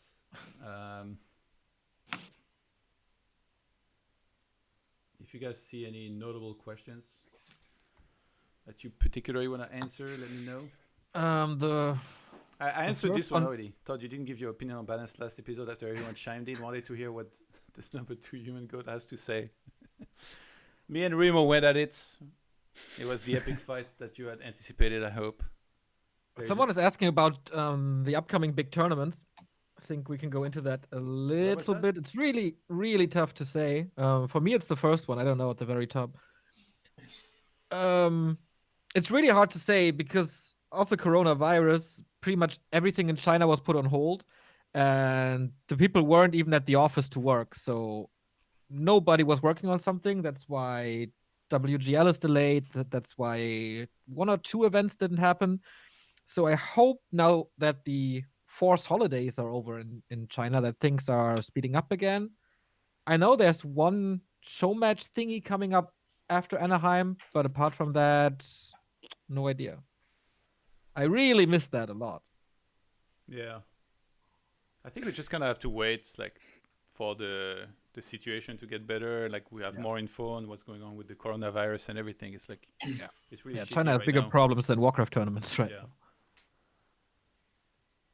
Remo, you wanted to say something? Yeah, it feels kind of weird at the moment. Like normally it's always the Chinese scene, like raising up the standard, like the literal standard thing, and leading the way in competition and in tournaments, and we're covering them. But at the moment, it's all over in Europe. We have the weekly cups going on, and that's kind of a lot of coverage and content. So it's weird that the shoe is on the other foot, and we can all just hope that it's going to be resolved over in China soon, because we have no idea what these Asians have been up to. I'm missing them. What we do have is the season final of the Rising Star Cup, which is the week after Anaheim, or it starts the week after Anaheim. So this is going to be great. Not really. Are you going to qualify, Neutral? Oh my god. Every tournament, I'm against Happy in quarters. Stop making excuses. I mean, you have to beat him. Also, after that comment, we're gonna find a reason. Yeah, it's okay. It's okay. I'm gonna beat him next tournament. Good. Somebody asked, Pojesk asked, what future plans are there to support the custom game scene in Warcraft Reforged? It's amazing to see the community active again on innovative, fun game types, and it would be great to see it continue the current momentum. I can't say I know much about the custom game scene personally, so I don't know. Do you guys? I mean, they just changed the entire thing with the Blizzard pretty much trying to prevent another Dota. I'm not quite sure how eager people are to invest all of their time into that. Yeah. I don't know, man. Someone is asking about the 4th caster in Anaheim. Horrible guy. Like, I have some experience with that person. You mean experience in your movies or where? No, not in the movies. I mainly go for solo shoots. If I have anybody working with me, then it's usually some women there. I mean, you might have seen some of those. If not, I can recommend a couple of good ones to you later. But that should be a private conversation. I'm not sure how Twitch is going to handle that. Okay, and what about this guy? Coming back to that guy. So, yeah, he's really weird. He loves Lava Wave. No, we're not going to go into that. But, yeah, you guys are going to have fun. Trick is awesome. Has, of course, casted Heroes with me for multiple years. And, yeah, he's amazing. He's going to do a great job as a host. Googling Lava Wave. What the Exactly. fuck? That's like the main thing to answer here. He's going to be the host and not the in-game caster. So he's going to... Okay, here's the thing. If you guys would do me a favor, then at some point on the panel, you would just tell him, by the way, Color says hi, and Lava Wave still sucks. Okay. Just that sentence. At some point, like that would make my day. All right. So yeah, basically it's gonna be hosting all the time, and then we'll rotate between us three to cast games. I assume, yeah. Yeah. By the way, do you dye your hairs to white to be like on your picture?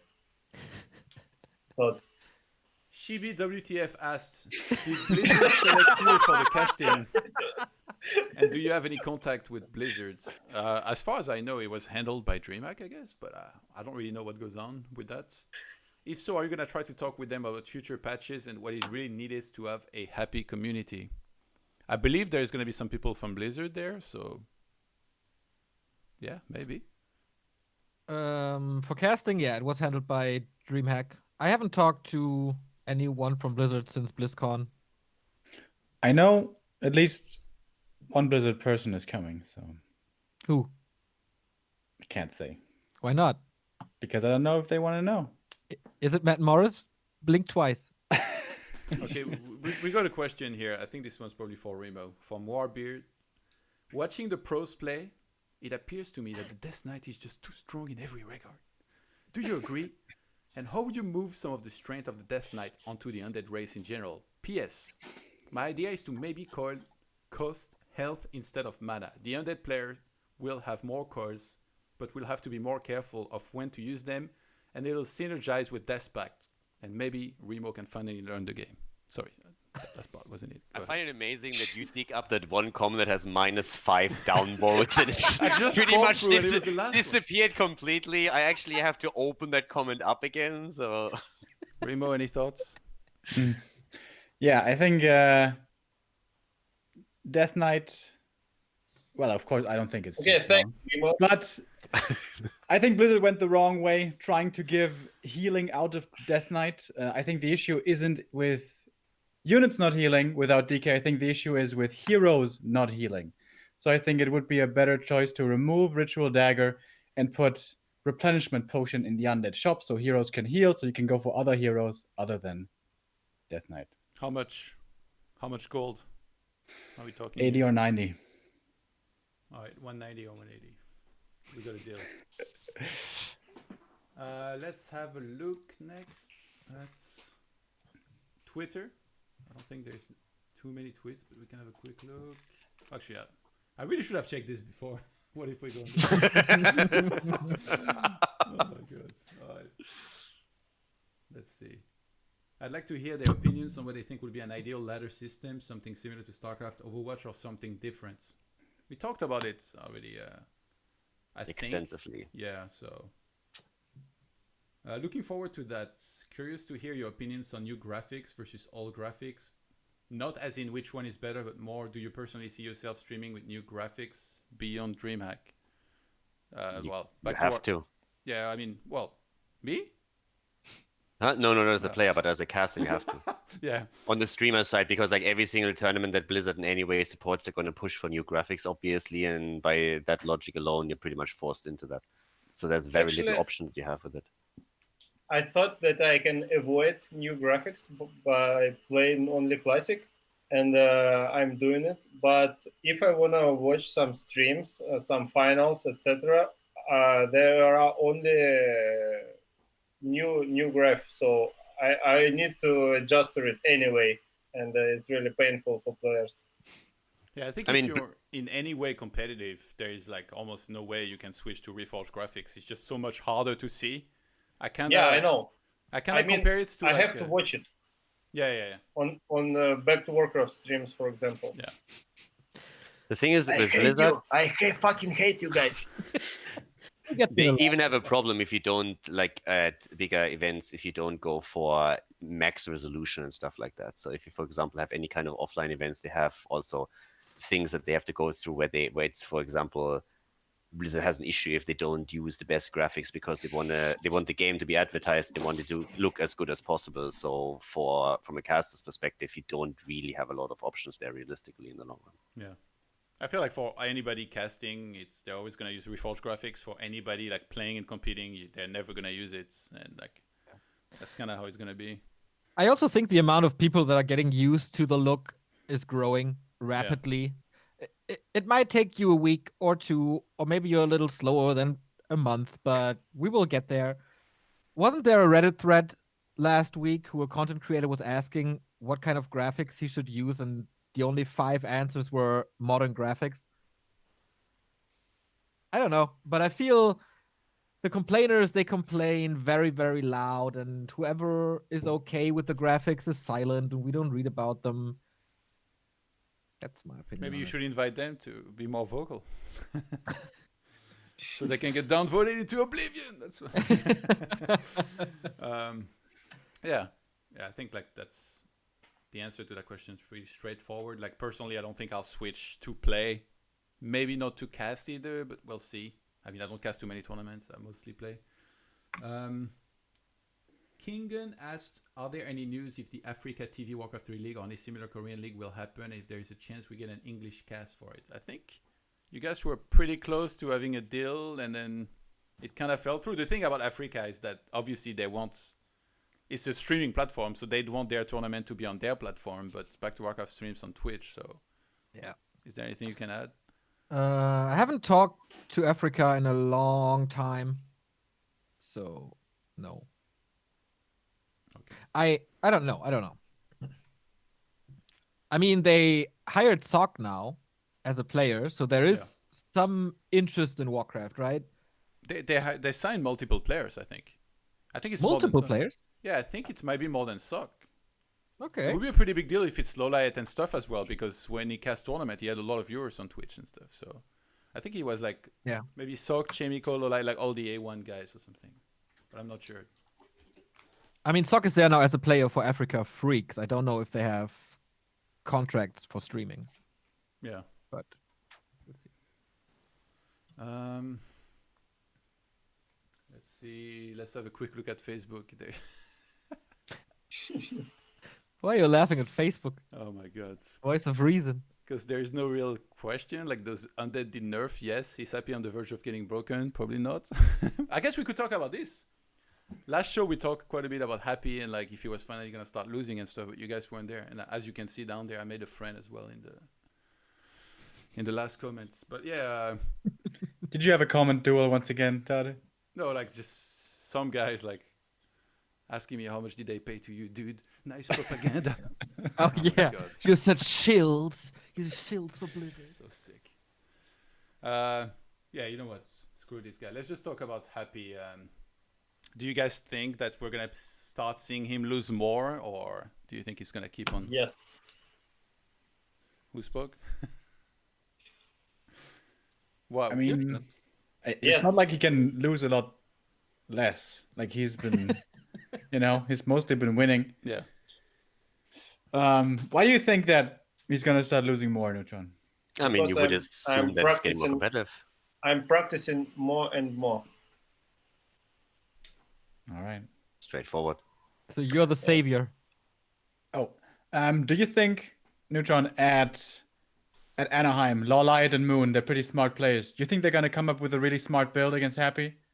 Like in the 1.30 days, Lawlight I hope so. destroyed I him hope so. with a really smart build. You think that's gonna happen again? I think they will show something interesting for sure, and I'm looking forward to see these games. Yeah. If you guys have questions in chat as well, I guess we can take some and try and do better than that guy on Facebook, please. Who asked me how much I'm getting paid. That was pretty silly. Hell, I wish. Yeah. When It's will be the $dollars. next Iron Couch? People asking. I don't know. I think it would be pretty awesome to have a second Iron Couch, but Yep. right now I feel like there's quite a few tournaments announced. Like there's Anaheim, then there's going to be Jönköping in Sweden, and then Rotterdam. So But Sweden is quite far away, no? yeah, 2 months or something. What is it? October. I think it's in the end of the year, Yeah. and one it's summer. I mean, I back think then, June, Rotterdam, and yeah, the reason I wanted to have Iron Cash happen was like because I was like, there's no tournament offline, so I really want one. And then now that there's tournaments offline, like I guess there's not as much interest, but the fact that people keep asking me about it, I'm definitely thinking about it, but it's hard to like attract sponsors. Ideally, there'd be a sponsor that can generate like a good prize pool, help finance like the production, and then like bring the casters, put them in hotels, like maybe give a bigger closet to Neo and Remo next. Yeah, I don't know, like anything, like I don't want to share a room with this guy anymore. But I don't think prize money is that important. It's a lot about the production. Yeah, I mean, to me, prize money is important. I want the players to go there and like have something good to play for. Except Neutron, I hope he wins nothing. Laka Not Nice asked, question with the current state of the game, what is your motivational message to new/returning players who really want to grind hard, get good, and have relative success in the competitive scene? Neutron, that's a question for you. Actually, I missed this one. Bro, it's literally in the chat. Just check what Laka Not Nice wrote. I would say just play if you enjoy the game. Don't really. I feel like so many people, they're focused on like trying to rank Warcraft 3. They're like, oh, there's not the same hype I was thinking there was gonna be when Reforged came out, so I'm not gonna even like. I'm gonna bash on the game and I'm gonna spam that like stupid Warcraft 3 refounded photo on all forums all night and in the Twitch chat and stuff. Like, I feel like if you enjoy the game, just enjoy it and play it. But like, don't overthink everything. Don't think about like all the other external stuff other than enjoying the game, in my opinion. And like, if you're motivated to grind, then go ahead and try and do that and try to be competitive. I mean, there might not be a ladder at the moment, but we have 3 weekly cups at least, and if you make it into round 3, that's already awesome. And you can have steady progress, and maybe you meet a cool player like Neutron who loses the map against you or something. It's gonna be a cool success. So you can be on Back to Warcraft and get free coaching from the entire chats. It's a great experience. With the new events, do you think some big teams will come to Warcraft again? And if so, do you think it will help the game? WC3L maybe. Actually, that's a great question. Like, I feel like there's not that many teams, right, currently supporting players. I would say like Oceanus Gaming, one of the, I mean, outside of China and Korea, the biggest one, and actually much love to them because I really feel like they've had players for a long time. Like even before, we were talking about like Reforged and all that hype. And I think that's really cool. And they're sending one of them to Anaheim as well. So, but yeah, I think it'd be cool if, the numbers kept on growing. As I mentioned, I've noticed that they were growing on Back to Warcraft. And like if we gauge the attention of like some big multi-gaming teams and they were to take on some players. Honestly, I'm surprised we haven't seen any big teams do it yet. Like there was this rumor with Sweden and NIP floating around, which seems to make sense. And the reason I was expecting at least some of it is because you get Warcraft teams cheap. You get them really cheap. If you compare it to Dota or League of Legends, of course, it's nowhere near the same exposure that your sponsors want to have. But you can probably get for $500 a pretty solid team per month, which is like nothing for big teams. And that's a big splash in a community. Small community, yes. But let's say you roll up at a DreamHack with like 5 of your players and you have a steady viewer base of 20,000, maybe, and you invest $500 monthly? That's like, isn't that a joke for most organizations? I'm pretty sure that we're gonna have one team announced pretty soon. why? You asking me why? Yeah, why are you so sure? Is Anton that team? I said enough, but That's a yes. just wait for it, and we're all gonna be hyped about it. Okay.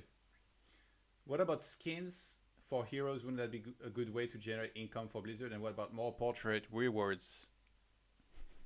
That's already kind of in the game. I mean, obviously they haven't started selling like other than for the Spoils of War thing, in-game skins. I feel like there are more pressing matters currently than. It would be so funny if they introduce new skins that you can buy before they implement the ladder. Yeah, it'd be real funny. That would be so sad, dude.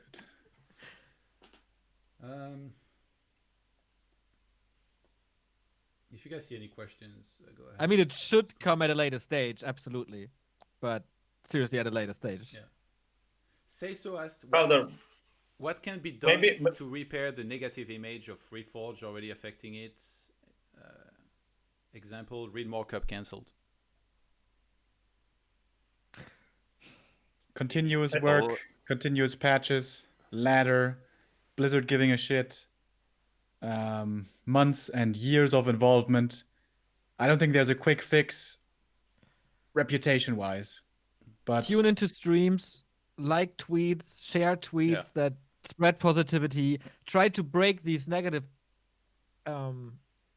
echo chambers. These refunded jokes are seriously not that funny anymore. Say, ha ha ha, you're so creative or something. Shut these guys down. I disagree wholeheartedly. Like, sorry, but like I have zero compassion for Blizzard at this point anymore. It's not only about Reforged. This is a trend, as I said previously. Blizzard deserves everything that is coming their way with this, and I understand the negativity wholeheartedly. And the only place where that can be changed is Blizzard. But And Blizzard then you need to think that come they in. care about what's now been said on Twitch streams. And Sorry? Reddit. But then you admit that you think that they care about what's said in a Twitch chat or Reddit. No, I'm not saying that the things that are being said in a negative way about the game should be said so that they change something. But I think that that criticism is well deserved, and that people that want to meme that have absolutely every right to. And if Blizzard wants to change that image, they need to come in. They need to set some positive signs, and then we can pick up on those positive signs. But I'm kind of done with it of always coming up with some apologies for Blizzard after they shit the bed for the 10th time in a row right now. So you don't need to needlessly bash them, but I don't think we have to sugarcoat anything here. It is as bad as it is. They have to now set a sign and say, like, listen, we screwed up. Here's some positive things we're trying to improve. Here is a sign that we are trying to improve. And then I absolutely agree. We shouldn't just harp on only the negative, but say, like, okay, we have something coming. They at least realize there is a mistake and they're taking steps to mitigate that. But saying that, like, I have a problem with the part where people always apologize for Blizzard and find some kind of excuse for them. I don't want it has that been at going all. on over and over, and I'm done with it. I don't want to whitewash anything, but I think if Blizzard is listening, then they listened already, and whatever is said now, they don't care because they're working on whatever now already. But possible sponsors still see the image that's projected now for a tournament or something. And also, me personally, it's so annoying. It's so annoying to see the same old refund jokes. It's just not creative and repetitive. So make a new one.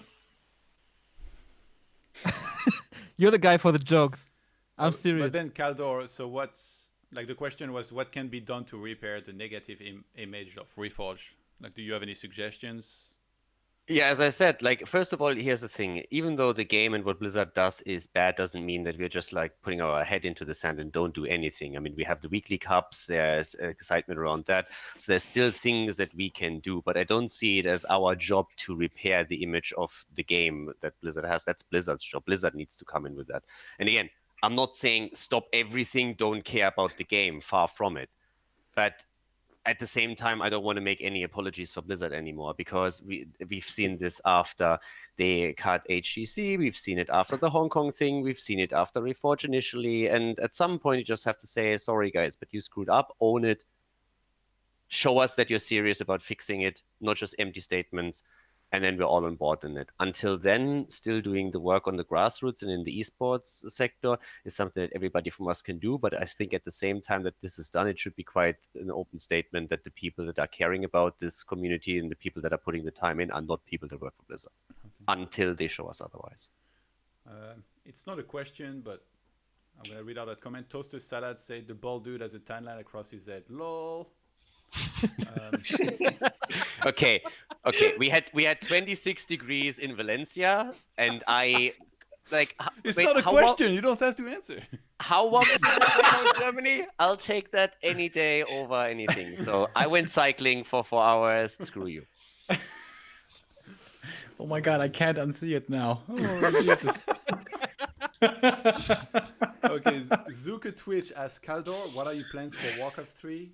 Todd and Caldor, what do you feel changed the most since the grand 4K days? Wait a second, I have to adjust my... Okay, there we go. I think since the 4K days, the one thing that changed is we all grew up, right? Like esports has grown up. It's not really perfect or anything. It's not like everything is fantastic. There's still a lot of problems that the scene has, and in many cases, it's not really as professional as it probably was. But I feel like back to like the scene has grown a lot back to then. It's like completely different. And what are your plans for Warcraft 3? Right now, to just stream it way more, have fun with it. It's a pretty, I mean, it's a big trip down, down memory lane, to be honest. So it's pretty cool to just see a lot of the bigger names come back, like people that were back in the days already playing, even if they're not really super successful in tournaments. It's great. And yeah, so for now, the plan is just to stream it at the same time that I still do hero streams and have fun with the game, enjoy it, and hopefully share that with the people that watch. Yeah. For me, I'm streaming it every day, so I'm just gonna continue doing this, and then I'm casting tournaments as well when offered to, whether it's StarCraft or Warcraft 3. So I will just continue doing all that.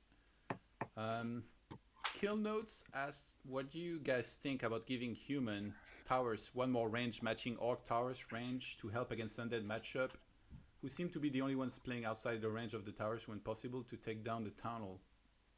Music to my ears. You guys want to say anything, Remo? Whenever tower buffs are discussed, I get kind of worried because I do not want to have tower push meta again. I'm not against human buffs if they're required, but I really am careful about tower buffs. KOTG of the Grove asked, Todd, That's me. pick pick one deserved Night Elf buff. 1 Entangle range increase, 2 Horning Glaives, 3 Bears plus 2 damage. I feel that's a question for Lado with his bear damage. I don't even know why I read that one out loud.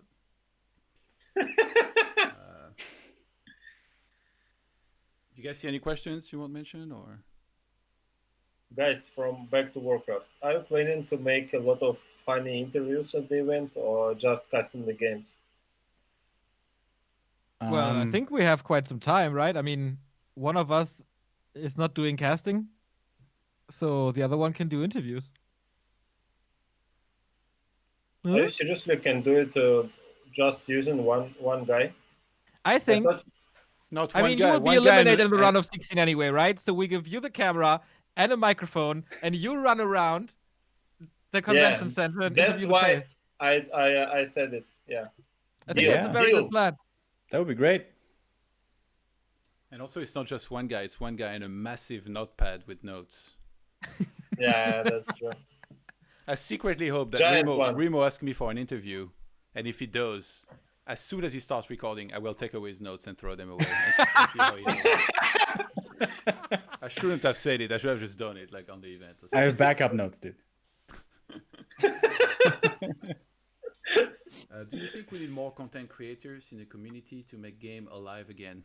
Okay, first of all, the game's not dead. It's still it's alive. But if you mean like to make the game grow, I guess it could help. But we've already got like some very good ones in Warcraft. So I just feel like it's already growing in my opinion. Like the viewership, like I said on back, like maybe you guys can expand on that a little bit more. But I feel like I've seen a steady viewership growth on your channel. Maybe not to the extent that a lot of people were expecting with the Reforged release, but it's still a growth, right? Yeah, absolutely. I think we have like 2,000 viewers more. That's like 1/3 on average. It's really good. I don't know how it is for the other streams, but it looks better. As I saw it, most of the streams got like twice the amount. Like Foggy and Happy, for example. Yeah. Happy has like he had like 1K when he goes deep in tournaments. That's the thing. Those weekly tournaments, they are really big. Even for like on my stream, I had like quite a peak too. When I played against like Foggy and Neutron, I get like 1,200 or something. So there's definitely like interest with that, with like tournaments and stuff. Let's see. I won't torture you guys too much longer, by the way. I know this has been a long show already. I'll take a few more questions and I'll let you guys go to beds. I saw one earlier. Oh, Todd, if Blizzard does not listen to you casters, analysts, pro players about things that are necessary for the game, what can we as a community do about it so our voices are being heard? As dumb as it may sound, tweet at Blizzard, at the Warcraft Twitter. Like, they monitor that stuff, and it's one of the few things that they actually respond to is our community things like this. I think they read a lot on the WC3 Reddit. I'm not sure if they still do it, but at one point they did. Like, Twitter is a way better tool. Yeah. Believe me, from the You think time that's the best in place? Yeah, definitely one of the best. What about for the sure. Battle.net forums?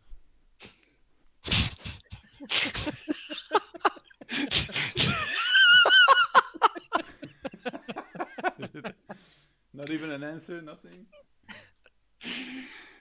No, seriously, like from working over there for 2 years, Twitter, if there are really a lot of people talking about a certain topic, and then Twitter is one of the best places where you can actually go. The problem is that individual tweets don't really do a whole lot, but they definitely react a lot of stuff there, especially when there is the potential of it having negative PR effects, which obviously right now is not really a big concern since they're already so deep in that it doesn't really matter. But once that is over, then Twitter is usually a very good platform to get feedback in with if multiple people like report something. Yeah. Like, they react to a lot of stuff there. It's actually insane. Somebody asked, Dope Got Me Rich asked, what graphic changes would you guys like for Reforged to play on it? I just think, like, it's not really about the look. It's just the game looks much more natural and easy for us on Classic, you know? Like, maybe if I play for like 2 months straight on Reforged, I'll get used to it. But during those 2 months, I will be like so terrible. So I feel like maybe the only way that's going to happen is like if one top player somehow is crazy enough to play on the Reforged graphics for like a long time and then has very good results, then maybe we'll be encouraged and stuff. But as of right now, there is not much incentive. If you're trying to play really well, it's just much harder. You know, like I've compared it many times to like Quake 3 Arena and like having PicMip, you know. You would never see one of the very good players play with high details ever. You're viewing this kind of from a bit of a bubble, I think, though. You're viewing this from like a very competitive, very high-skilled that's what I'm saying. players' The competitive perspective. people. But there's a lot of merit to bettering the graphics for the broad audience, not just for players, for streams. I think it would be tremendously helpful if the game looked better. I expanded on this earlier.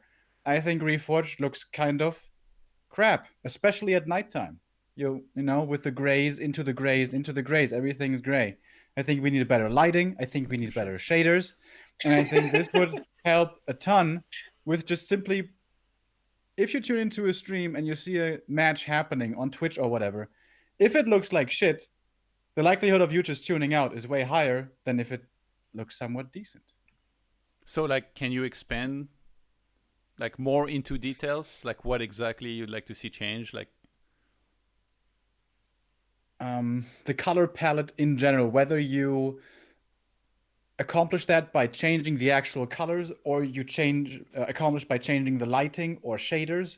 I don't know what the best way is to go about that from a graphical engineering standpoint, but the end result should be colors which are brighter even during nighttime, which can be done with like purples and shades of blue and stuff, and better visibility and less gray, as simple as that sounds. Gray is an awful color to incorporate into a game like Warcraft.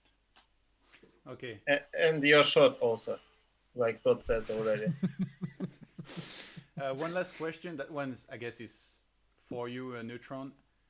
Us Smash would like to hear. Yeah, that's probably another question for me. I would like to hear. What do you do to make your odds better in bad matchups? So you said, for example, against human is very hard. So what would you do in a difficult matchup like this? I add a lot of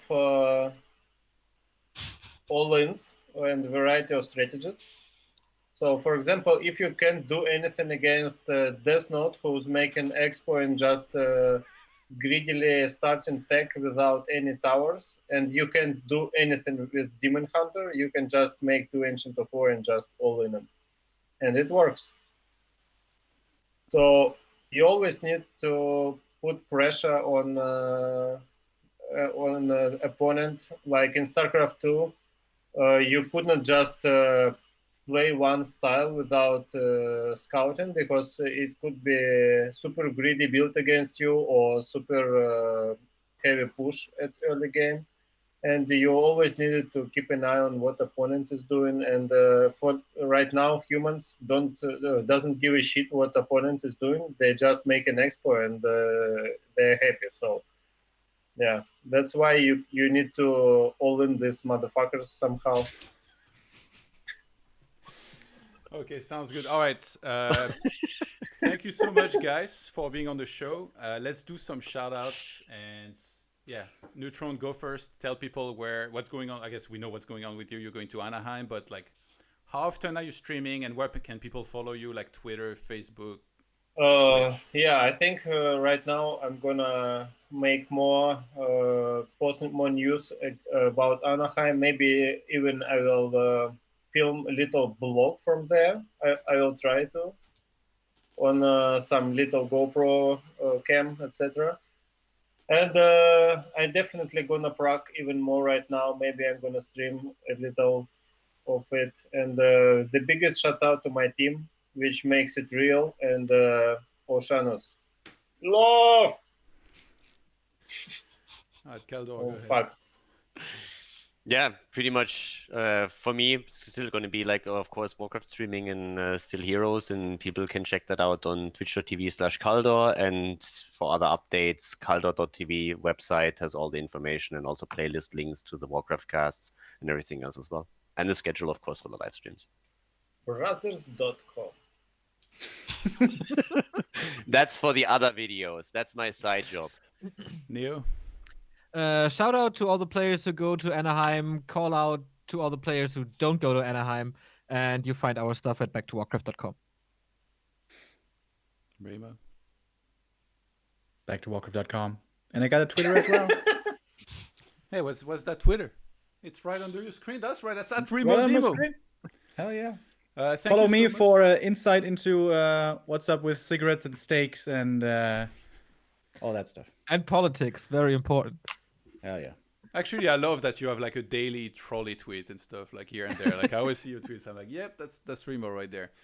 Guys, thank you so much for joining me on this. It was a pleasure having you on, and yes, I'll see you all very soon, whether online or offline.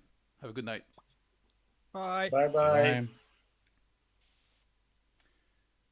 Okay, so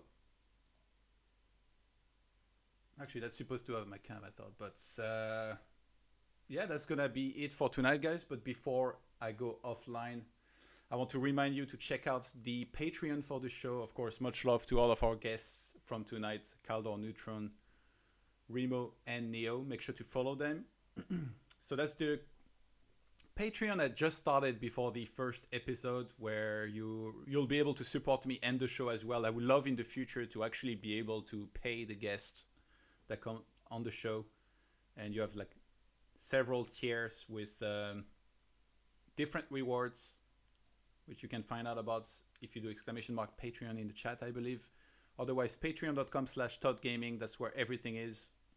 And yeah, there'll be early access as well for the VODs of the show. So yeah, check that out if you're interested in it. Otherwise, thank you everybody for tuning in, for watching the show. It was a pretty long one, actually, almost 3 hours, but to be honest, I feel like that's a very good length to have good discussions about everything. So thank you very much again for tuning in, and I'll see you guys very soon with the next show.